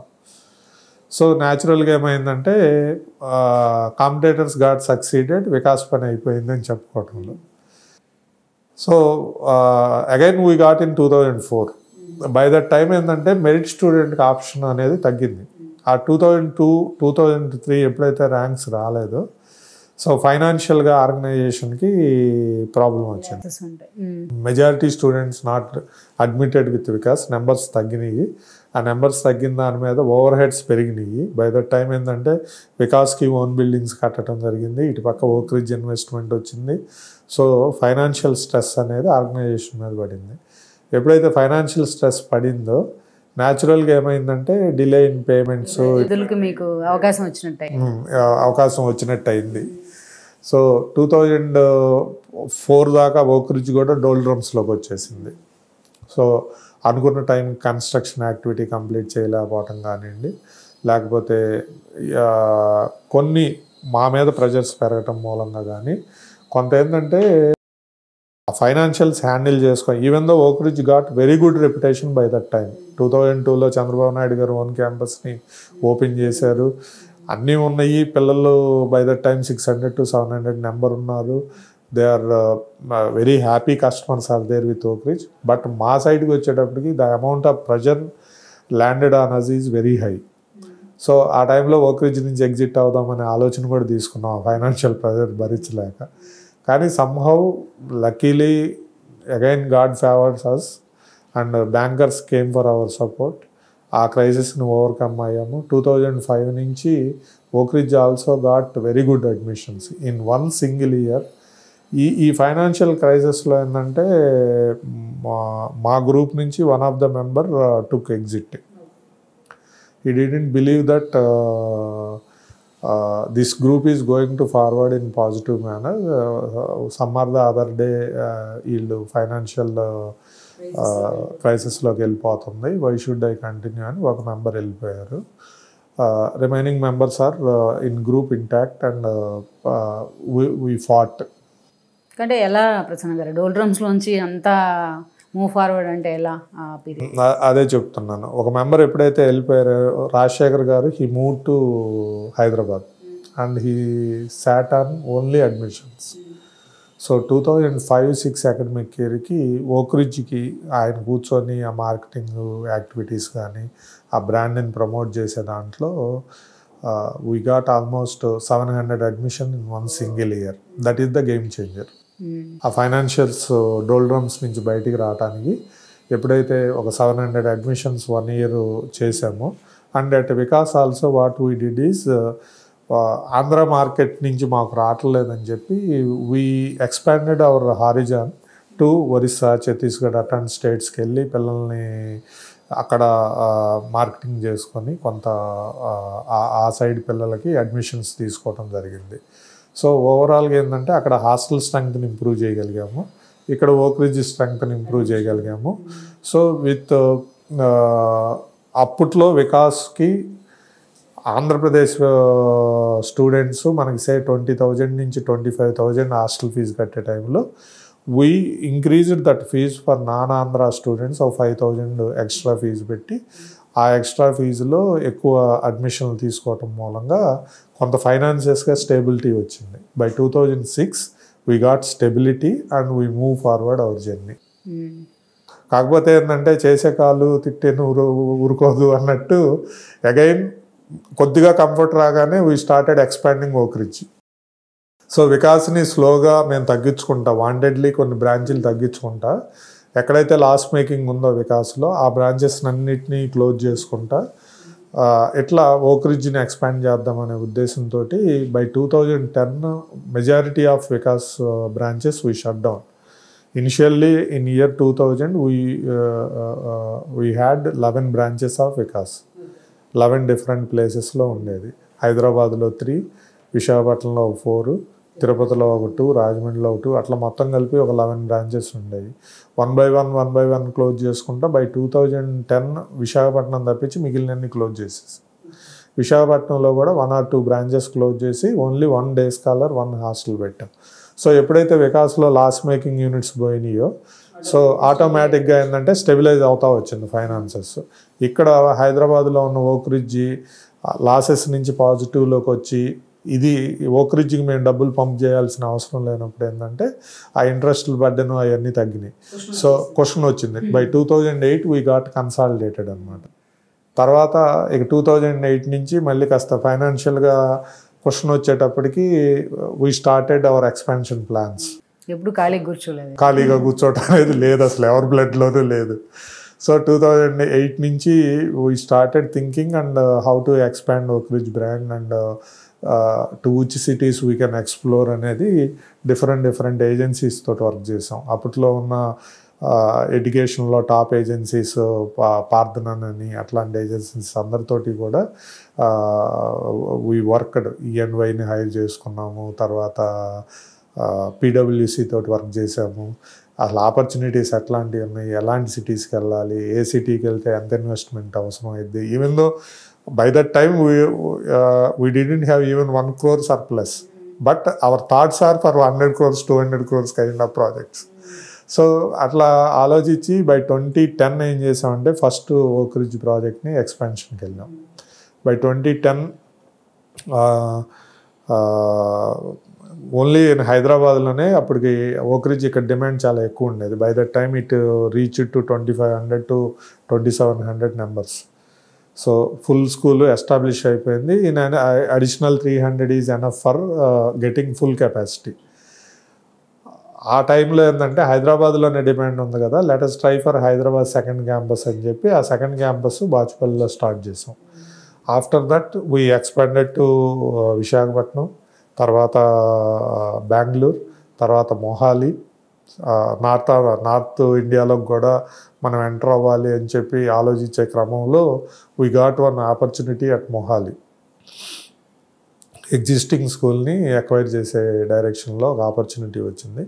Immediately we utilised that opportunity and we expanded our brand to Mohali. So ఈ క్రమంలో ఏంటంటే ఓక్రిడ్జ్లో ఎక్స్పాండ్ చేసే క్రమంలో వీ హ్యావ్ డిఫరెంట్ ఐడియా. సరే ఈ ఓక్రిడ్జ్ ఫీజులు ఇవన్నీ భరించాలంటే మెట్రో కావాలి. So why can't we think about Tier 2, Tier 3 cities with less fees with the same quality of education. ఆ ఎడ్యుకేషన్లో మనం ఎట్లా సక్సెస్ అవుతామో, whether we can give the same kind of quality education for semi urban and Tier 2, Tier 3 cities అనేది ఆలోచనలో with minimal fees. So we experimented in Andhra Pradesh itself. అక్కడ కూడా ఏంటంటే వీ గాట్ వన్ ఆపర్చునిటీ. ఇప్పుడు central మినిస్టర్గా ఉన్న పెమ్మసాని చంద్రశేఖర్ గారు వాళ్ళు స్కూల్ పెట్టాలని వాళ్ళ ఊరి దగ్గర తెనాల్లో. So they constructed entire building and somehow వాళ్ళు అమెరికా నుంచి మళ్ళీ ఆ స్కూల్ రన్ చేయడంలో ఇబ్బందులు ఫేస్ చేసి, so they were looking for good partner who can run the school according to their vision. So అట్లా opportunity somehow some other person ద్వారా మా దగ్గరికి వచ్చింది. When we approached Oakridge run చేస్తున్నామని మేము అప్రోచ్ అవ్వగానే మీకంటే బెటర్ పార్ట్నర్ ఎవరు దొరకరు మాకని చెప్పి immediately they accepted our proposal. That's how our school started in Tenali somewhere 2010 or 2011 I believe. అది ఎక్స్పెరిమెంట్గా మేము తీసుకున్నాం ఛాలెంజింగ్గా. అసలు ఆ ఏరియాలో మనం తక్కువ ఫీజు తోటి ఓక్ రిడ్జ్ క్వాలిటీ ఆఫ్ అంటే సెమీ అర్బన్ మీకు తెనాలి స్మాల్ టౌన్ ఆ కైండ్ ఆఫ్ ఎడ్యుకేషన్ మనం ఇవ్వగలమా లేదా అనేది. కాకపోతే మా అంచనాలకు విరుద్ధంగా ఏంటంటే అక్కడ ఎఫర్టబిలిటీ కంటే కూడా the kind of education what they required is different. So they are not looking for overall personality development and ఆ కైండ్ ఆఫ్ ఎడ్యుకేషన్కి ఆ రోజుకి టూ ఇయర్లీ అయిపోయింది. సిబిఎస్ఈ ఎడ్యుకేషనే 2 yearly అయిపోయింది. They are looking for pakka state board education with IIT, NEET, ఆ foundation అట్లాంటి education వాళ్ళు చూస్తున్నారు అనమాట. సో ఆల్మోస్ట్ ఆ తెనాలి దాని తర్వాత భీమవరంలో కూడా ఎస్టాబ్లిష్ చేసాము. ఆ స్కూల్స్ని ఒక దానికి సెల్ఫ్ సఫిషియెంట్గా చేయడానికే it took more than 9 to 10 years for us. అంటే 9 to 10 hours we incurred losses in those school. So ఆ ప్రయత్నం ఒకటి ఏంటంటే ఎక్కువ కంటిన్యూస్గా లాసులు ఉండేటప్పటికి that model is not going to gel with us అని చెప్పి ఇక ఆ మోడల్ని అక్కడ 2 schools తోటి ఆపేయటం జరిగింది. Whereas we started Oakridge expansion చేసాము. వాటిని స్టెబిలైజ్ చేయడానికి బోల్డ్ అంత time and money and energy ఈ 3 రిక్వైర్మెంట్ ఉంది. ఎందుకంటే ఒక్కొక్క ప్రాజెక్టు ఓక్ రిడ్జ్ స్కూల్ పెట్టడానికి ఇన్ దోస్ డేస్ 2010-11 డేస్లోనే more than 100 crore capital requirement. Land కానివ్వండి, లేకపోతే బిల్డింగ్స్ కన్స్ట్రక్షను, ఆ క్వాలిటీ ఆఫ్ స్టాఫ్ని రిక్రూట్ చేయటం, అంత మనీని తీసుకురావడం అనేది ఏంటంటే we involve in large debts. So ఆ డెట్ల నుంచి బయటికి రావడానికి అగైన్ ఫైనాన్షియల్గా ఆపరేషన్స్లో ఎటువంటి ఇబ్బందులు లేకపోయినా కానీ the debt burden on organisation was very high. అంటే మీరు 2000లో ఓక్ రిడ్జ్ ఎస్టాబ్లిష్ చేస్తే ఆల్మోస్ట్ మీకు 10 to 15 years పట్టింది సెకండ్ స్కూల్కి వెళ్ళటానికి. ఆ స్కూల్ సస్టైనబిలిటీ వచ్చి దానికి ఫండ్స్ సరిపోయేటట్టు చేసుకొని దానికి ఒక కంఫర్టబిలిటీ రావడానికి 8 to 10 years పట్టింది ఫస్ట్ స్కూల్. సెకండ్ స్కూల్కి వచ్చేటప్పటికి మళ్ళీ అప్పులు స్టార్ట్. ఎందుకంటే ఆ స్కూలే మాకు ఎక్స్ట్రా ఇవ్వలేదు to start new school. Confidence ఒక్కటే ఇచ్చింది, ఫైనాన్షియల్గా ఇట్ డిడెంట్ గివ్ సర్ప్లస్. వేరే సెకండ్ స్కూల్ స్టార్ట్ మళ్ళీ అగైన్ డెట్ బర్డెన్ తోటే వెళ్ళాం. ల్యాండ్ ప్రొక్యూర్మెంట్ కాడి నుంచి everything based on debt only. అంటే వికాస్ అంటే మీకు సర్కిల్ 2 years మళ్ళీ వెళ్ళడం మళ్ళీ రావడం బేస్ నుంచి స్టార్ట్ చేయాలి. జిగ్జాగ్ ఉంటుంది. అంటే ఇక్కడికి వచ్చేటప్పటికి ఏంటంటే schools are very capital intensive. జనరల్గా రాంగ్ నోషను మామూలుగా పబ్లిక్లో ఇప్పుడు మీడియా కానివ్వండి, ఎవరైనా కానివ్వండి, ఎందుకు ఇంత ఫీజులు అనే దానికి దెర్ ఈజ్ ఎ స్ట్రాంగ్. యాక్చువల్గా ఓక్ రిడ్జ్ విషయంలో నాకు కొన్ని ఉన్నాయి, డౌట్స్ చాలా ఉన్నాయి. మీకు ఓక్ రిడ్జ్ అనడంతోనే ఓన్లీ విఐపి చిల్డ్రన్ ఉంటారు అనేది ఒకటి, అండ్ ఫీజు స్ట్రక్చర్ చాలా హై ఉంటుంది అనేది ఒకటి ఎప్పటి నుంచి ఒక విమర్శ ఉంది. సో అది 100% తప్పు. ఒక మంచి స్కూల్ ఎస్టాబ్లిష్ చేయడానికి దానికి కావాల్సిన capital requirement is very high. అలాంటి స్కూల్ని బిల్డ్ చేయడం గవర్నమెంట్సే ఎందుకు ముందుకు రావట్లేదు అంటే ఈచ్ స్కూల్ రిక్వైర్డ్. ఇప్పుడున్న పరిస్థితుల్లో అయితే మోర్ దెన్ 200 crore. ఇవాళ ఉన్న హైదరాబాదు ల్యాండ్ ప్రైసులకి ఎకరా 50 కోట్ల నుంచి even government is selling its own lands per acre 50 crores to 100 crores. So ఒక 50 కోట్ల నుంచి 100 కోట్లు ల్యాండ్ ప్రైస్ ఉన్న ప్రదేశాల్లో స్కూల్ ఎస్టాబ్లిష్ చేయాలంటే మినిమం ఓక్ రిడ్జ్ లాంటి స్కూల్ పెట్టాలంటే 5 to 6 years అయితే మినిమం కావాలి, which is less actually 10 acres కావాలి. సో 5 to 6 acres తోటి స్టార్ట్ చేయాలన్నా కానీ కాస్టింగ్ 300 crores, 50 కోట్లు వేసుకున్నా కానీ. ఇప్పుడు కోకాపేట ల్యాండ్ ప్లేసెస్లో 6 ఎకరాలు ప్రొక్యూర్ చేయాలంటే 500 నుంచి 600 కోట్లు. So minimum per student 100 SFT మీరు బిల్ చేయాలి ఇంటర్నేషనల్ కరికులం రన్ చేయాలంటే. సో మీరు ఒక 2000 స్కూల్కి కానీ 3000 స్కూల్కి కానీ రన్ చేయాలంటే 2 lakhs SFT నుంచి 3 lakh SFT బిల్డింగ్ మీరు కట్టాలి అక్కడ. So each SFT costing 3000 civil construction అవుతున్న రోజుల్లో. సో అదే 60-70 కోట్లు అయింది 2 lakh SFT కట్టినా కానీ. సో మొత్తం ల్యాండ్ కాస్ట్ ఇవన్నీ కలుపుకుంటే the project cost is getting very high. Amenities, తర్వాత ల్యాబొరేటరీస్, విత్ ఇన్ ఇంటర్నల్గా ఎయిర్ కండిషన్ అని, స్టాఫ్ క్వాలిటీ.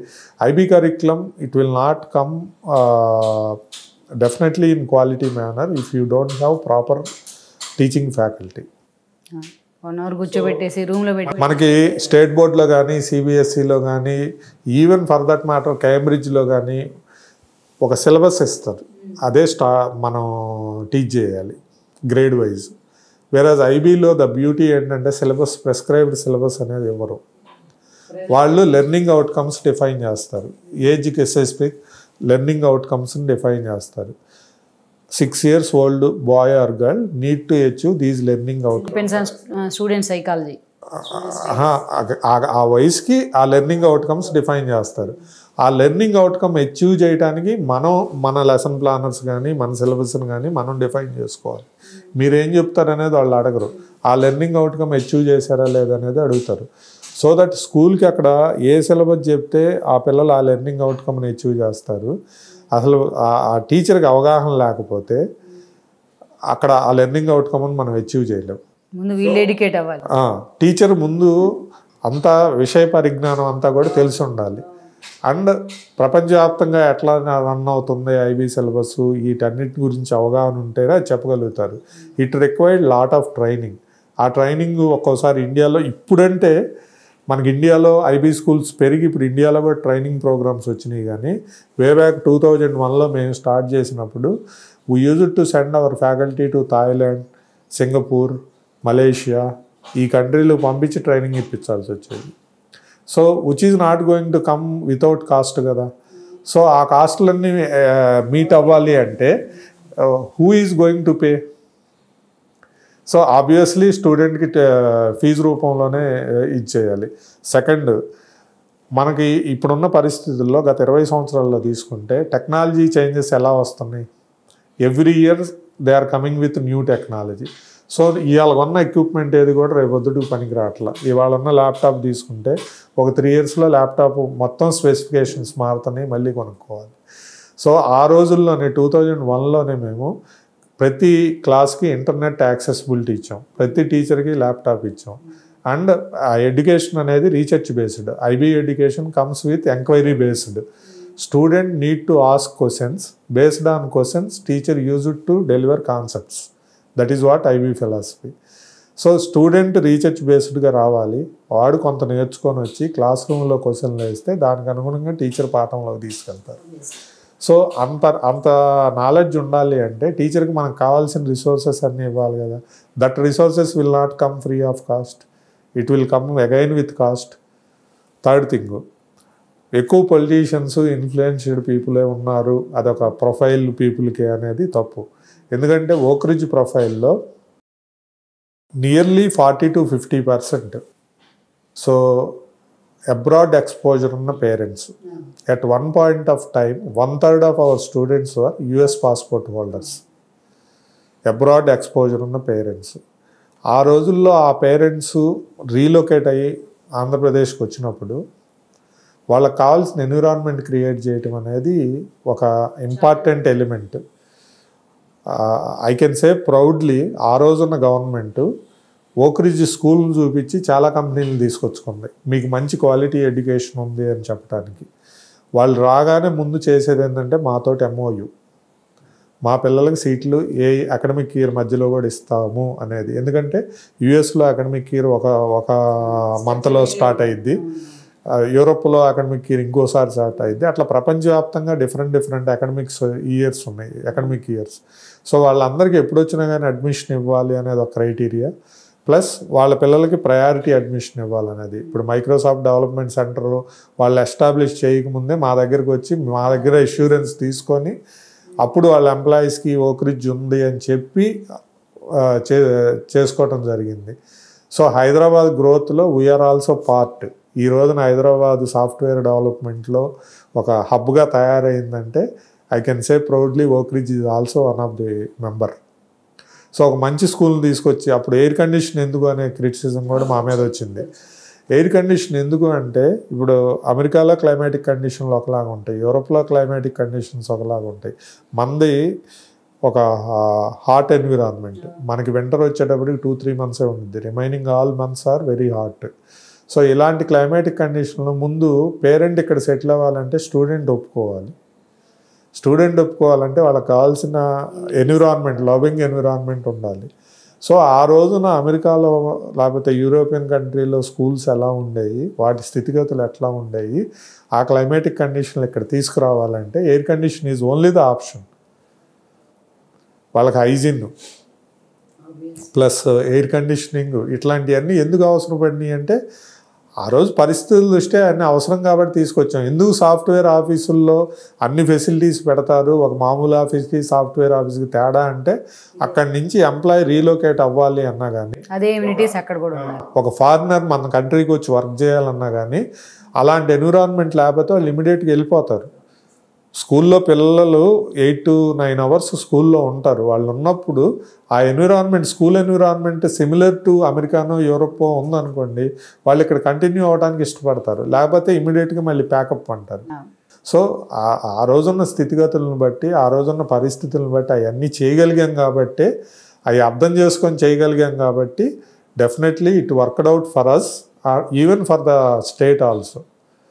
నాగప్రసాద్, రాజశేఖర్, ధనంజయ్ గారు ఏదైతే రీసెర్చ్ చేశారో, ముందు 50 schools ప్రపంచవ్యాప్తంగా తిరిగి వచ్చారో, వాళ్ళ రీసెర్చ్ ఫైండింగ్లో ఇవన్నీ వచ్చి అలాంటి సిచ్యువేషన్ మనం ఇక్కడ క్రియేట్ చేయాలనుకున్నాం కాబట్టి అది సాధ్యపడింది. ఆ ఎక్స్పోజర్ వాళ్ళకి లేకపోయినా, ఆ రీసెర్చ్ మేము చేయకపోయినా అది సాధ్యపడేది కాదు. కానీ పేరెంట్స్ని ఎలా యాక్సెప్ట్ చేయించగలిగారు, ఎలా కన్విన్స్ చేయించగలిగారు అడ్మిషన్స్ విషయంలో?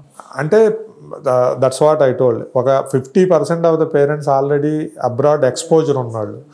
ఎక్స్పోజర్ ఉన్నప్పుడు వాళ్ళు 1 or 2 years అక్కడ ఉండొచ్చిన వాళ్ళకి కూడా అక్కడ ఉన్న పరిస్థితులు తెలుసు, స్కూల్స్ ఎలా రన్ అవుతాయో తెలుసు, ఎలాంటి స్థితిగతులు ఉంటాయో తెలుసు. వాళ్ళకి ఏంటంటే ఇమీడియట్గా యాక్సెప్టెన్స్ వచ్చింది. The second category of parental community, ఎవరికైతే అసలు అబ్రాడ్ ఎక్స్పోజర్ లేదో వాళ్ళకి అప్పటికి వాళ్ళ ఇళ్లలో కూడా ఏసీలు లేని వాళ్ళు వచ్చి ఏసీ స్కూల్లో చేర్పించడం అనేది ఏంటంటే, as you rightly said, certain percentage of పీపుల్కి అది ప్రొఫైల్ కోసం అడ్మిషన్. కొంతమంది ఎడ్యుకేటెడ్ పేరెంట్స్ వాళ్ళకున్న రీసెర్చ్, వాళ్ళకున్న పరిజ్ఞానం ప్రకారం ఎక్స్పోజర్ లేకపోయినా కానీ ఐబీ అనేది ఒక internationally accepted curriculum and which is good for student holistic development అనుకున్న కేటగిరీ ఆఫ్ పీపుల్ వచ్చి అడ్మిట్ అవ్వటం జరిగింది. సో ఇనిషియల్ రెసిస్టెన్స్ ఏంటంటే 1 or 2 years we encounter drop outs also. అవగాహన లేకుండా ఒక మంచి స్కూలు ప్రొఫైల్ కోసం చేర్చామనుకున్న పేరెంట్స్ 1 year 2 years అయిపోయిన తర్వాత అక్కడ హోంవర్క్లు ఉండవు, లేకపోతే పుస్తకాలు ఉండవు, లేకపోతే ఒక సిలబస్ లేదు అనుకొని వెనక్కి తీసుకెళ్ళిన వాళ్ళు కూడా ఉన్నారు. ఆ రోజుకి ఏంటంటే the acceptance for IB was not that great. But 3rd year 4th year నుంచి the moment the relocation from different countries increase అయిందో అప్పటి నుంచి ఏంటంటే ఓక్ రిడ్జ్కి కూడా స్టెబిలిటీ వచ్చింది. సో వాళ్ళు ఎక్కడా కూడా ఎడ్యుకేషన్లో డిఫరెన్స్ చూడాల. అమెరికన్ ఎడ్యుకేషన్కో, యూరోపియన్ కంట్రీస్ ఎడ్యుకేషన్కో, ఒక అడ్వాన్స్ కంట్రీకి ఏ రకమైన ఎడ్యుకేషన్ ఉండాలో అవన్నీ ఇక్కడ ఉన్నాయి అని చెప్పి వాళ్ళు very happy and they recommended their colleagues to relocate. అట్లా ఒక సెట్ ఆఫ్ పేరెంట్ రీలొకేషన్కి కానీ, అక్కడ ఒక సెట్ ఆఫ్ స్టూడెంట్స్ స్టెబిలైజ్ అవ్వడానికి కానీ ఇండియన్ ఎన్విరాన్మెంట్లో we played a vital role. వీటన్నిటిని ఇంప్లిమెంట్ చేయడానికి ఏంటంటే it will come with a cost. అందుకు ఫీజులు ఎక్కువ పెట్టాల్సి వచ్చింది. సో ఆటోమేటిక్గా పేరెంట్స్ కూడా కన్విన్స్ అవుతారు. ఇంత అర్థం ఫీజుకి every rupee what we collected from the parents is justified. కానీ మీది ఓక్ రిడ్జ్ అంటంతోనే ఒక వండర్ఫుల్ జర్నీ, ఒక సోఫిస్టికేటెడ్ జర్నీ కూడా అనాలి లాస్ట్ 10 years కదా. సోఫిస్టికేషన్ అనలేను కానీ definitely wonderful journey. And Oakridge journey always made us on toes. Everyday learning అవసరం పడేది మాకు కూడా. ఆ ఎవ్రీడే లెర్నింగ్ ప్రాసెస్లో కర్వ్లో మేము కూడా ఇన్వాల్వ్ అవటం మూలంగా ఏంటంటే ఓవరాల్గా మమ్మల్ని మేము ఎక్విప్ చేసుకోవటం కోసం మేకోవర్ చేసుకునే దాంట్లో ఇట్ హెల్ప్డ్ ఏ లాట్. మరి అలాంటి ఓక్ రిడ్జ్ని మళ్ళీ పక్కన పెట్టి ఎందుకు సైడ్ తీసుకోవాల్సి వచ్చింది అంటారు? పక్కన పెట్టడం కాదు, ఈ ఎక్స్పాన్షన్లో వెళ్ళినప్పుడు ఏంటంటే స్కూల్స్కి కావాల్సిన మనీని ఎక్కువ డెట్ బర్డెన్ పెరిగిపోతా ఉంది. And we are getting old. ఆ డెట్ బర్డెన్ ఎక్కువ కాలం కొనసాగితే ఏంటంటే ఒకటి we all collectively come together as friends and everybody having domestic responsibilities ప్రతి వాళ్ళకి పిల్లలు పెద్దవాళ్ళు అవుతున్నారు, వాళ్ళ పిల్లలు చదువులు అయిపోతున్నాయి, వాళ్ళ పిల్లల కెరియరు, తర్వాత వాళ్ళ పిల్లల పెళ్ళిళ్ళు, ఇవన్నిటికీ ఎవ్రీబడి హ్యావింగ్ డొమెస్టిక్ రెస్పాన్సిబిలిటీస్ వచ్చినాయి. సెకండ్ ఏంటంటే ఏజ్ పెరిగే కొద్ది వచ్చే రిజిడిటీ, పర్సనాలిటీస్లో రిజిడిటీ, థాట్ ప్రాసెస్లో కూడా చేంజ్ వచ్చాయి. థాట్ ప్రాసెస్లో చేంజ్ రావటం, రిజిడ్గా ఉండటం, నేను చెప్పిందే రైట్ అనే ఒక ఆలోచన ప్రతి వాళ్ళకి రావటం మూలంగా ఏమవుతుందంటే ఓవరాల్ ఆర్గనైజేషన్ని హెడ్షిప్ చేసిన నాగప్రసాద్ రాజశేఖర్ మీద లోడ్ పెరిగింది. ఎందుకంటే ఎవరి వాళ్ళని బిగుసుకొని నేను చెప్పిందే రైట్, నాదే ఇంప్లిమెంట్ అవ్వాలి అనే ఒక ఎప్పుడైతే వస్తుందో ఈ ఎమోషన్స్ అన్నీ వెళ్ళి అల్టిమేట్గా ఆర్గనైజేషన్ లీడ్ చేసే వ్యక్తుల మీదనే పడిద్ది కదా. So we use to work under Nagaprasad and Rajasekhar. అందరం కూడా మిగిలిన డైరెక్టర్లు అందరం వాళ్ళకి రిపోర్ట్ చేసేవాళ్ళం, వాళ్ళు డెసిషన్లు స్ట్రాటజీల్లో వాళ్ళు ఉండేవాళ్ళు. సో ఇవన్నీ ఎమోషన్స్ అన్నీ వెళ్ళి కల్మినేటెడ్గా వాళ్ళ దగ్గరికి వెళ్ళి కూర్చునేటప్పటికి వాళ్ళ మీద బర్డెన్ పడింది.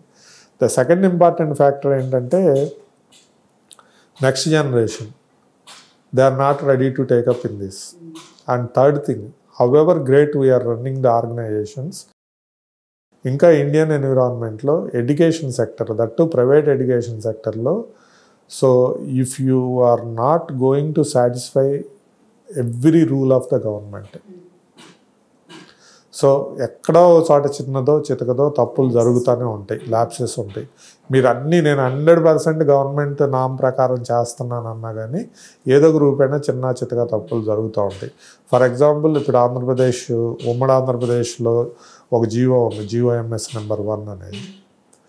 How to spend the amounts collected from the parents అనేది వాళ్ళు రేషియోస్ ఇచ్చారు. ఒక 50% శాలరీస్కి ఇవ్వాలి, 15% ప్రావిడెంట్ ఫండ్ గ్రాట్యుటీ వీటికి ఇవ్వాలి, లేకపోతే ఒక 15% రెగ్యులర్ మెయింటెనెన్స్కి ఇవ్వాలి. ఇట్లాంటి రేషియోస్ ఉన్నాయి. వాళ్ళు చెప్పిన రేషియో ప్రకారం ఇక్కడ స్కూల్ రన్ అవ్వదు. ద సింపుల్ రీజన్ ఈజ్ ఇప్పుడు టెక్నాలజీ ప్లేయింగ్ వైటల్ రోల్. మేము టెక్నాలజీ మీద ఇన్వెస్ట్ చేయాలి, అది ఎవ్రీ ఇయర్ ఇన్వెస్ట్మెంట్ చేయాలి. తర్వాత ఇన్ఫ్రాస్ట్రక్చర్ మీద ఇన్వెస్ట్మెంట్లో ఒక్కోసారి ఇన్ఫ్రా కాస్ట్ ఎక్కువ పెరుగుతూ ఉంటుంది. ఇప్పుడున్న ల్యాండ్ ప్రైసెస్లో ప్రతోడికి ఓన్ ప్రిమిసెస్ స్టార్టింగ్ అనేది పాసిబిలిటీ ఉండదు. మేబీ 20% to 25% రెంటల్స్ రూపంలో ఖర్చు అవుతుంది. సో ఇట్లాంటివన్నీ పెడితే అసలు ఫండమెంటల్గా మేము మిగిలినవన్నీ కరెక్ట్గా చేసినా వాళ్ళు చెప్పిన రేషియోస్ మేము ఫాలో అవ్వట్లా. That one thing is enough for government officials to screw us. So ఇవన్నీ రిస్క్ ఉన్నప్పుడు why should we pass on this business to children అనుకొని, that to in a partnership. So అది మంచిది కాదు అనుకొని ఆలోచన చేసినప్పుడు better we will pass on Oakridge to someone who can take care better than us. So ఆ ప్రాసెస్లో మా రీసెర్చ్లో మా దీంట్లో ఏంటంటే we look for global chains who are running multiple countries by understanding the country culture and by understanding global perspective. ఒక మంచి డైరెక్షన్లో ఎడ్యుకేషన్ని ప్యాషనేట్గా తీసుకెళ్తున్న వాళ్ళని చూసినప్పుడు we found North Anglia is suitable partner for us. That's why we pass on our entity to North Anglia education. Then అదంతా ఇప్పుడు దాకా ఒక జర్నీ అయితే దెన్ ఆర్టస్ జర్నీ ఎలా ప్రసన్న? సో ఇమీడియట్లీ ఆఫ్టర్ ఓక్ ridge still we left with some institutions in education. As I mentioned, Tenali భీమవరంలో పెట్టిన school in the name of west berry, those two are with us only. and I am only taking care of those 2 schools. And our flagship Vikas is also there till Corona time. Vikas చూసుకొని వికాస్ని మళ్ళీ rebuild చేద్దాము అనే ఉద్దేశంతో I move to Vizag immediately after exit of Oak Ridge. అది boarding campus. ఆ boarding క్యాంపస్లో అప్పుడు ఈవెన్ కరోనా టైం దాకా కూడా we use to have 1500 boarders. So ఆ స్కూల్ బాగానే రన్ అవుతుంది కదా. సో ఎట్లాగూ 3 స్కూల్స్ ఉన్నాయి కదా, one of us will dedicate to education అని చెప్పి ఆ రోజున అందరం కలిసి అనుకొని, సరే నేను ఎట్లాగో అకాడమిక్ ఏరియాలో ఉన్నాను and I'm little passionate about education sector అని చెప్పి గ్రూపు యాజ్ ఎ కలెక్టివ్ డెసిషన్గా నేను ఎడ్యుకేషన్ చూసుకుంటాము అనేది అనుకున్న ప్రాసెస్లో నేను ఇమీడియట్గా వైజాగ్ మూవ్ అవటం, ఆ బోర్డింగ్ క్యాంపస్ రెస్పాన్సిబిలిటీని టేకప్ చేయటం అవన్నీ జరిగిపోయినాయి. అన్ఫార్చునేట్లీ ఏమైందంటే ఆ పెద్ద గ్యాప్ రాలే కరోనా రాగానే ఇక ఓవర్ నైట్ లాక్డౌన్ అనౌన్స్ చేయటం, అక్కడ ఉన్న స్టూడెంట్స్ని వాళ్ళ ఇళ్ళకి పంపించడంలో పడిన కష్టాలు ఇవన్నీ కూడా ఎక్స్పీరియన్స్ అయ్యి anyhow boarding campus is not the right choice అని చెప్పి అప్పటికప్పుడు డెసిషన్ తీసుకొని we shut down Vikas completely. అప్పుడున్న 12th క్లాస్ పిల్లలకేమో ఎగ్జామ్స్ అయిపోయినాయి కాబట్టి పెద్ద ఇబ్బంది రాలేదు. అప్పుడున్న 11th క్లాస్ నెంబర్స్ని వాళ్ళ టౌన్స్లో we only took responsibilities and వాళ్ళ అడ్మిషన్లన్నీ మేము టేక్ కేర్ చేసి వాళ్ళ సంబంధించిన ఊళ్ళల్లో మేము వాళ్ళని కంప్లీట్ అయ్యేదాకా రెస్పాన్సిబిలిటీ తీసుకొని వాళ్ళని ప్రాపర్గా అడ్జస్ట్ చేసి క్లోజ్ చేసామన్నమాట వికాస్ని. సో వెస్ట్ వెరీ స్కూల్స్ ఎలాగో నేను రన్ చేస్తున్నాను. So in the mean time ఈ గ్యాప్లో ఖాళీగా కూర్చునే ఉద్దేశం లేనప్పుడు ఏం చేస్తాము, ఏదో ఒకటి చేస్తాం కదా venturing. That's how I entered in to cloud kitchen business. By that time మా కొలీగ్ ఒక ఆయన స్టార్ట్ చేశాడు దాన్ని. సరే నువ్వు ఎలాగో స్టార్ట్ చేశావు కాబట్టి నేను కూడా జాయిన్ అవుతానని చెప్పి నేను కూడా ఆ క్లౌడ్ కిచెన్ బిజినెస్లో ఎంటర్ అవ్వటం జరిగింది. ఆ క్లౌడ్ కిచెన్ బిజినెస్లో almost it worked out very well 1 to 1.5 years. After that ఏమైందంటే వన్స్ మొత్తం మార్కెట్ ఓపెన్ అయిపోయి మొత్తం ఆఫ్టర్ కరోనా మార్కెట్ ఓపెన్ అయ్యి మళ్ళీ అన్నీ కూడా స్టార్ట్ అయిన తర్వాత థింగ్స్ ఏమైనాయి అంటే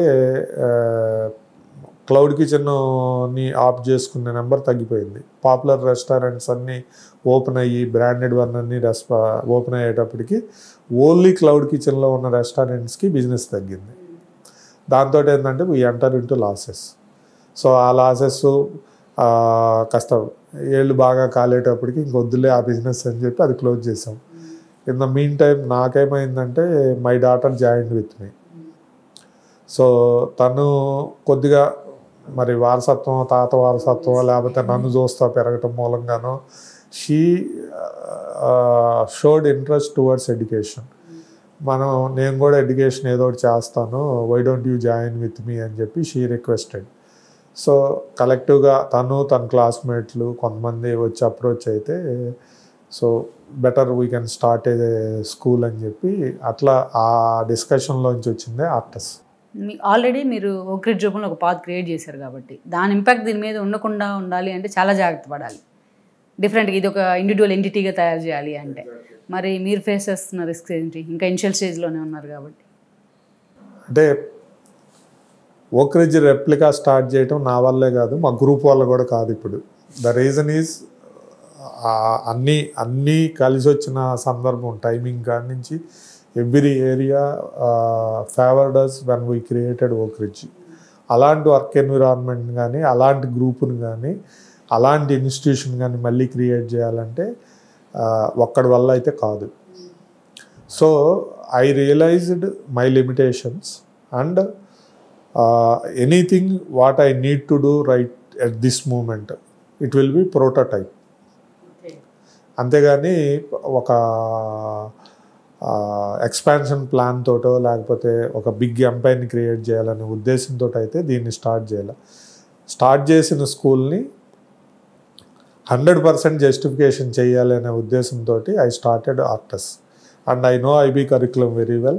I know what kind of capital required to establish Oak Ridge kind of school.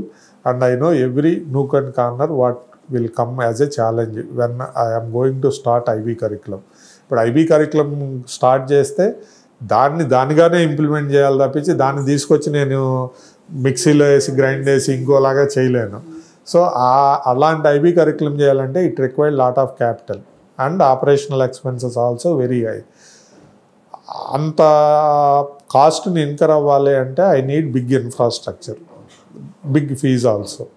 So again మళ్ళీ ఓక్రిడ్జ్ రెప్లికా స్టార్ట్ చేయాలంటే it required more than 100 crores capital ఇవన్నీ కావాలి. అంత క్యాపిటల్ ఇప్పుడు మన దగ్గర లేదు అనేది రియలైజేషన్ అయ్యి, so let us go for a small school which is going to have the same kind of quality of Oakridge. కానీ ఆ బ్యాక్గ్రౌండ్ ఉంది కాబట్టి మీకు ఎక్స్పెక్టేషన్స్ కూడా ఎక్కువ ఉంటాయి కదా మిమ్మల్ని రీచ్ అవుట్ అవ్వాలనుకున్నాను. Obviously, every parent who are coming to us and joining with us also, they are expecting Oak Ridge quality. That's what I mentioned. I am clearly telling to every parent that even though with the small infrastructure also, classroom activity matram we are not going to compromise. But quality vishayalo meer compromise ka? No compromise in terms of classroom activity, quality vishayalo. Whereas infra vishayalo, yes, there is a compromise. Infra విషయంలో I'm not going to provide Oakridge infrastructure. So that's where I'm able to bring down the cost also for student. ఇప్పుడు Oakridge fees తీసుకుంటే it is average fees near to 4.5 to 5 lakhs ఉంది. What I'm charging for ఆర్టస్ is 2 lakhs. So అంటే more than 100% variation ఉంది అక్కడ.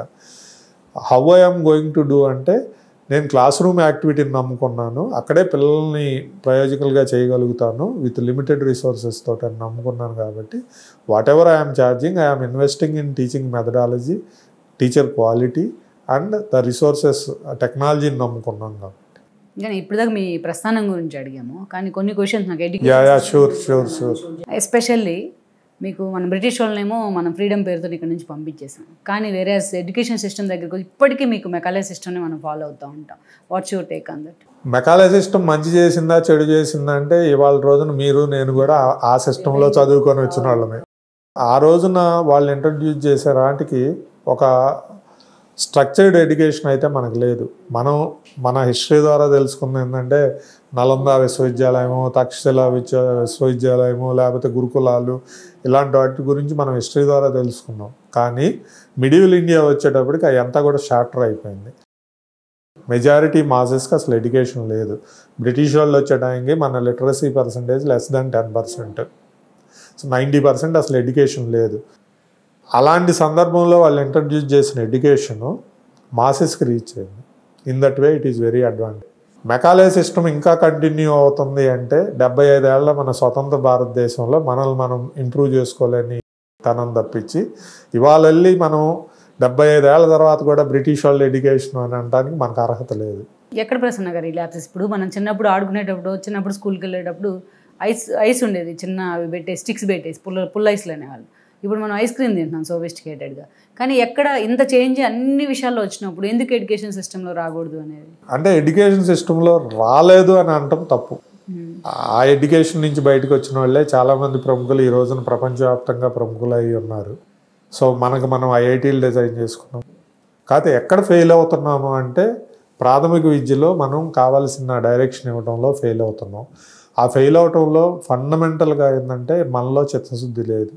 కానీ government side నుంచి చూస్తే మనం మీకు మోర్ అండ్ మోర్ బడ్జెట్లో మీకు క్రోర్స్ ఆఫ్ బడ్జెట్, కానీ ఎందుకు గవర్నమెంట్ స్కూల్స్కి ప్రైవేట్ స్కూల్స్కి అంత వేరియేషన్ ఉంటుంది ఎమ్యూనిటీస్లో? అంటే గవర్నమెంట్కి బడ్జెట్ కొరత కాదు. ఈ రోజున ఆంధ్ర గవర్నమెంట్ కానీ తెలంగాణ గవర్నమెంట్ కానీ ప్రతి పిల్లగాడి మీద ఖర్చు పెడుతున్న ఖర్చు వచ్చి ₹1,00,000 దాకా ఉంది. ఇది నేను చెప్తున్న ఫిగర్ కాదు. ఒక 5 సంవత్సరాల క్రితమే కేసీఆర్ గారు, అప్పటి ముఖ్యమంత్రిగా ఉన్న కేసీఆర్ గారు అసెంబ్లీలో చెప్పిన ఫిగరు. ఆయన చెప్పింది 75,000 నుంచి 80,000 దాకా చెప్పారు. ఈ 5 ఏళ్లలో అది ₹1,00,000 దాకా వచ్చి కూర్చుంది. ఇప్పుడు ఆంధ్రప్రదేశ్ గవర్నమెంట్ బడ్జెట్ తీసుకున్నా కానీ అది ₹1,00,000 దాకా ప్రతి పిల్లల మీద ఉంది. And student teacher ratio which is going to decide the cost.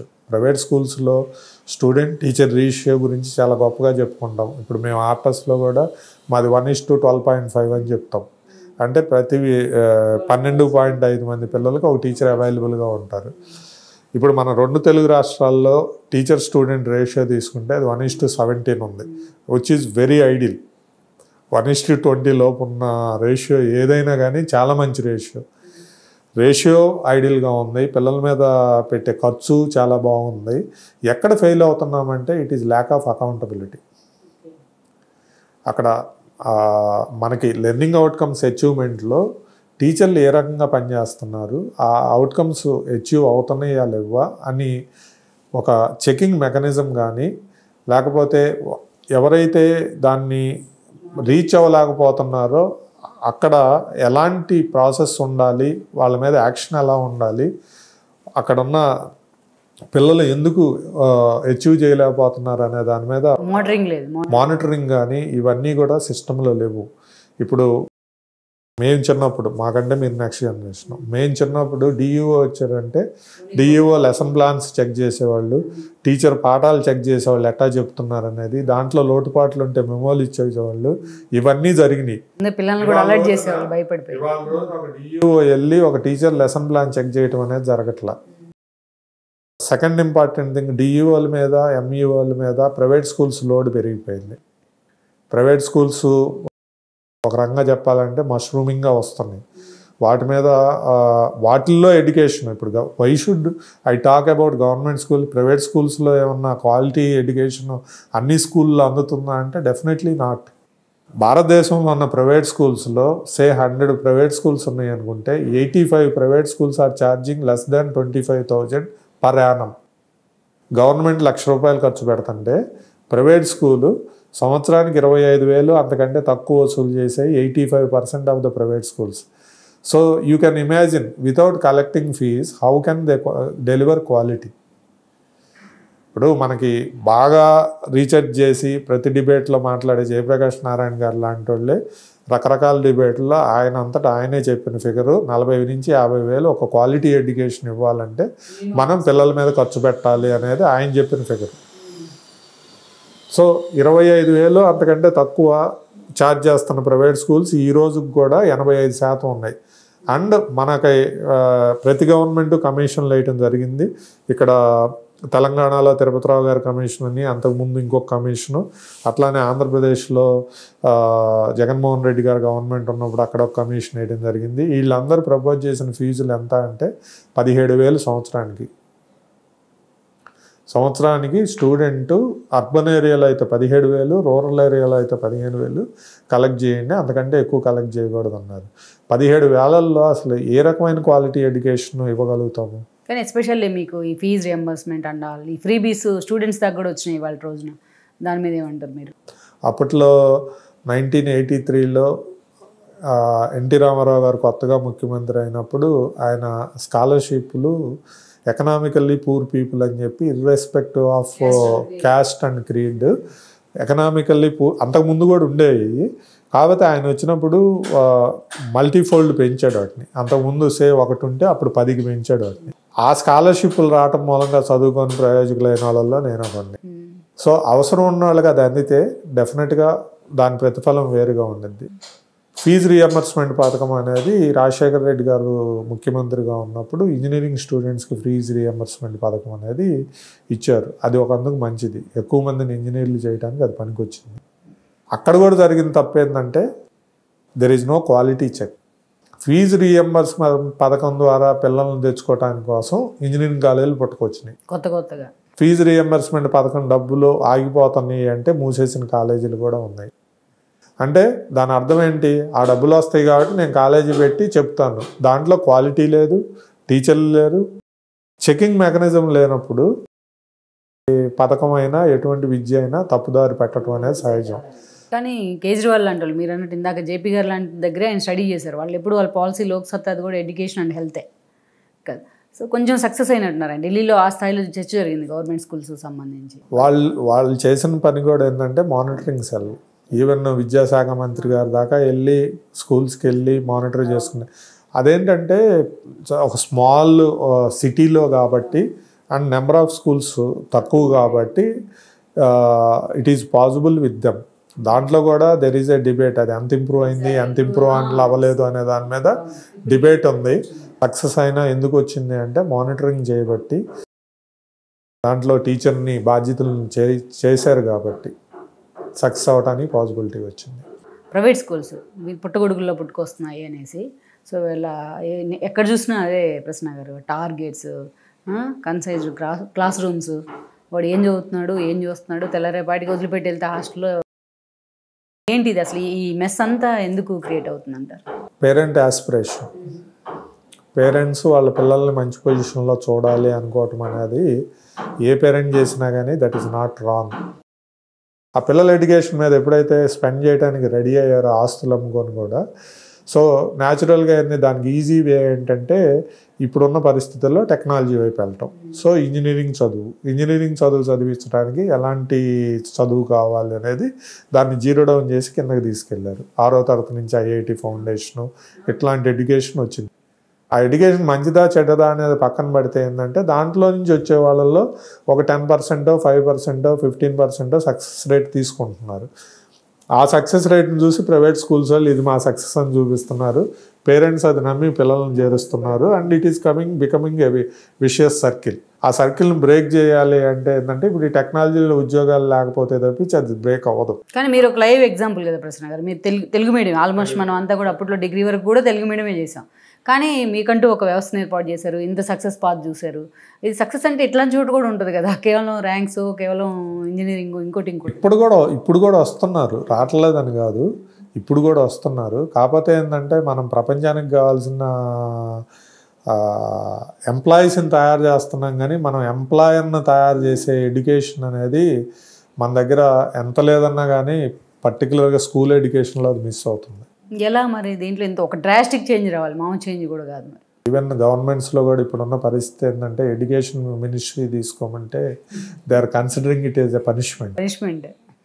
So అలాంటి పరిస్థితి నుంచి గవర్నమెంట్ ఎడ్యుకేషన్ని ఛాలెంజింగ్గా తీసుకొని వ్యవస్థలో ఎలాంటి ఎడ్యుకేషన్ కావాలి న్యూ జనరేషన్కి, ఈ 21st century స్కిల్స్ని ఎట్లా ఇంపార్ట్ చేయాలి మన పిల్లలకి అనేది. ఎందుకంటే India is now in a demographic dividend stage. మనకున్నంత యూత్ ఇంక ఏ కంట్రీలో ప్రపంచంలో లేదు. ఈ ఏజ్ గ్రూప్ని మనం సక్రంగా స్కిల్డ్ మ్యాన్ పవర్గా కానీ డెవలప్ చేయగలిగితే భారతదేశం నెంబర్ 1 పొజిషన్కి వెళ్ళడం అనేది కష్టం కాదు. అలాగే ప్రశ్న గారు, ఎస్పెషల్లీ మీ వ్యక్తిగత విషయాలకు వస్తాయి. మిమ్మల్ని నేను వికాస్లో చూశాను, అండ్ దెన్ ఓక్రిడ్లో చూశాను. మండవ ప్రసన్న గారు అనడంతోనే ఒక the best administrator, nothing but administrator అనేది. అసలు అంత స్కిల్స్ అది ఎలా సాధ్యమైంది అంటారు? నేను ముందే చెప్పాను, మా టీచర్లు హౌ దే థాట్ అస్. తర్వాత important things I learn from my father. Resources అసలు జీరోలో ఉన్నప్పుడు ఎట్లా రన్ చేసుకోవాలి, ఎట్లా మన ప్యాషన్ చంపుకోకూడదు అనేది. అట్లానే నాకంటే నాతోటి ఉన్న వాళ్ళు పెద్దవాళ్ళు అవ్వాలనే ఒక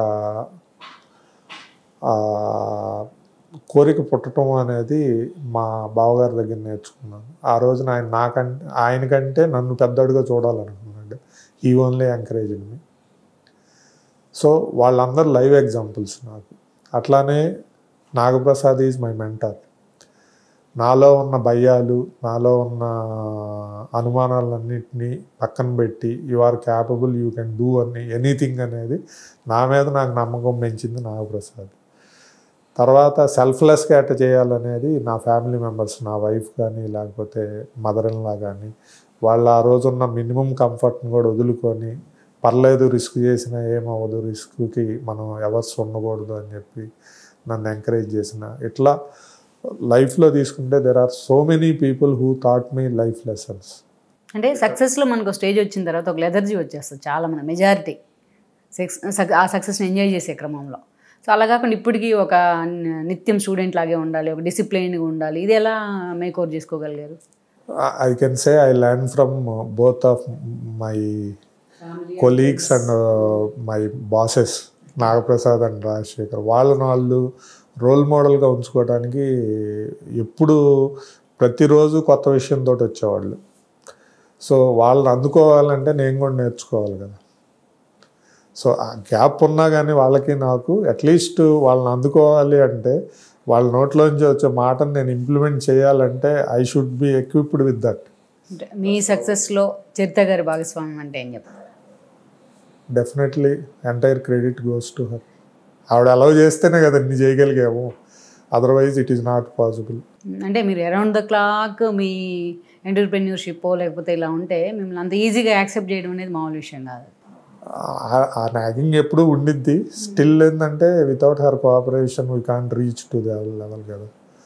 so there were days monthly 15-20 days ట్రావెల్లో ఉండేవాళ్ళం, డిఫరెంట్ ప్లేసెస్కి వెళ్తూ ఉండేవాళ్ళం. Still never she cribbed on me on those areas. పిల్లలిద్దరిని ఆవిడే పెంచింది. So 100% credit goes to her. Family life మొత్తం ఆవిడే. She is my home minister. నేను ప్రసన్న గారు, సక్సెస్కి మీరు ఇచ్చే డెఫినేషన్ ఏంటి? Nothing. So only as previous people and great legends says, success doesn't have any full stop, only comma. It is continuous process. Success అనేది it is only one time affair. ఈ టాస్క్లో success అయ్యాం కాబట్టి next టాస్క్లో success అవ్వాలని rule ఏం లేదు. We also encountered so many failure. Just now I mention Covid టైంలో క్లౌడ్ కిచెన్స్ పెట్టి ఫెయిల్ అయ్యామని. So failure is not permanent, అట్టనే success is also not permanent. ఇది నా పర్సనల్ క్వశ్చన్. నేను ఓక్ రిడ్జ్లో మిమ్మల్ని చూశాను ఎక్కువ, చాలా సంవత్సరాల పాటు. చాలా చోట్ల మిమ్మల్ని, చాలా ఈవెంట్స్లో మిమ్మల్ని చూశాను. మీ వెంటే ఉన్నాను కొన్ని విషయాల్లో కూడా. అలాంటప్పుడు మీరు చాలా మీతో ఉండే స్టాఫ్ కానీ, మీతో ఉండే కొలీగ్స్ కానీ, అందరితో ఆ ఎమోషన్ టచ్ ఒకటి, ఆ బాండింగ్ ఒకటి, ఆ డౌన్ టు ఎర్త్ పర్సనాలిటీ నేను చాలా అబ్జర్వ్ చేశాను. మీరు అందరిని పేరు పెట్టి పిలుస్తారు, ముందు గుర్తుపెట్టుకుంటారు వాళ్ళందరినీ. ఇది ఎలా మీకు పాసిబుల్ అయింది? చెప్పానుగా, మా school teachers they taught us certain lessons. మా గ్రూప్లో Rajasekhar is people friendly. So I learned so many lessons from him, how to handle people, how to connect with people, how to treat people. So అనేది majority నాకు ఏమీ తెలియని రోజుల్లో కూడా I learn from him. ఇండైరెక్ట్గా ప్రతి పర్సన్ నుంచి కూడా ఒక క్వాలిటీని అక్వైర్ చేసుకోవచ్చు మనం, వాళ్ళని చూస్తా కూడా. పీపుల్ మేనేజ్మెంట్ స్కిల్స్ అయితే majority I learn from Rajasekhar. And మా చిన్నప్పుడు మా టీచర్ ఆదివారం ఇంటికి పిలిచి మమ్మల్ని అందరినీ, ఆయనకు అవసరం లేకపోయినా వాళ్ళ ఇంట్లో చేసిన టిఫిన్స్ అన్నీ మాకు పెట్టి మమ్మల్ని ఎంకరేజ్ చేయటం అనేది ఆ 6th 7th క్లాసుల్లో ఆ టీచర్ ఇచ్చిన ఇంపాక్ట్. లేటర్ రాజశేఖర్ ఆయన అడ్మినిస్ట్రేషన్ స్టైల్ నుంచి నేను నేర్చుకున్నాను. ప్రసన్న, మండవ ప్రసన్న అంటే ఒక్క మాటలో ఏం చెప్తారు? People friendly, that's enough. Right Prasanna గారు, thank you very much. So ఇది ఇవాళ special interview with Mandava Prasanna గారితో. మరో స్పెషల్ ఇంటర్వ్యూతో మళ్ళీ కలుద్దాం. స్టేట్ యూన్ 24. This is Rama signing off. ఈ వీడియో మీకు నచ్చినట్లయితే please share, like and subscribe R24 Telugu.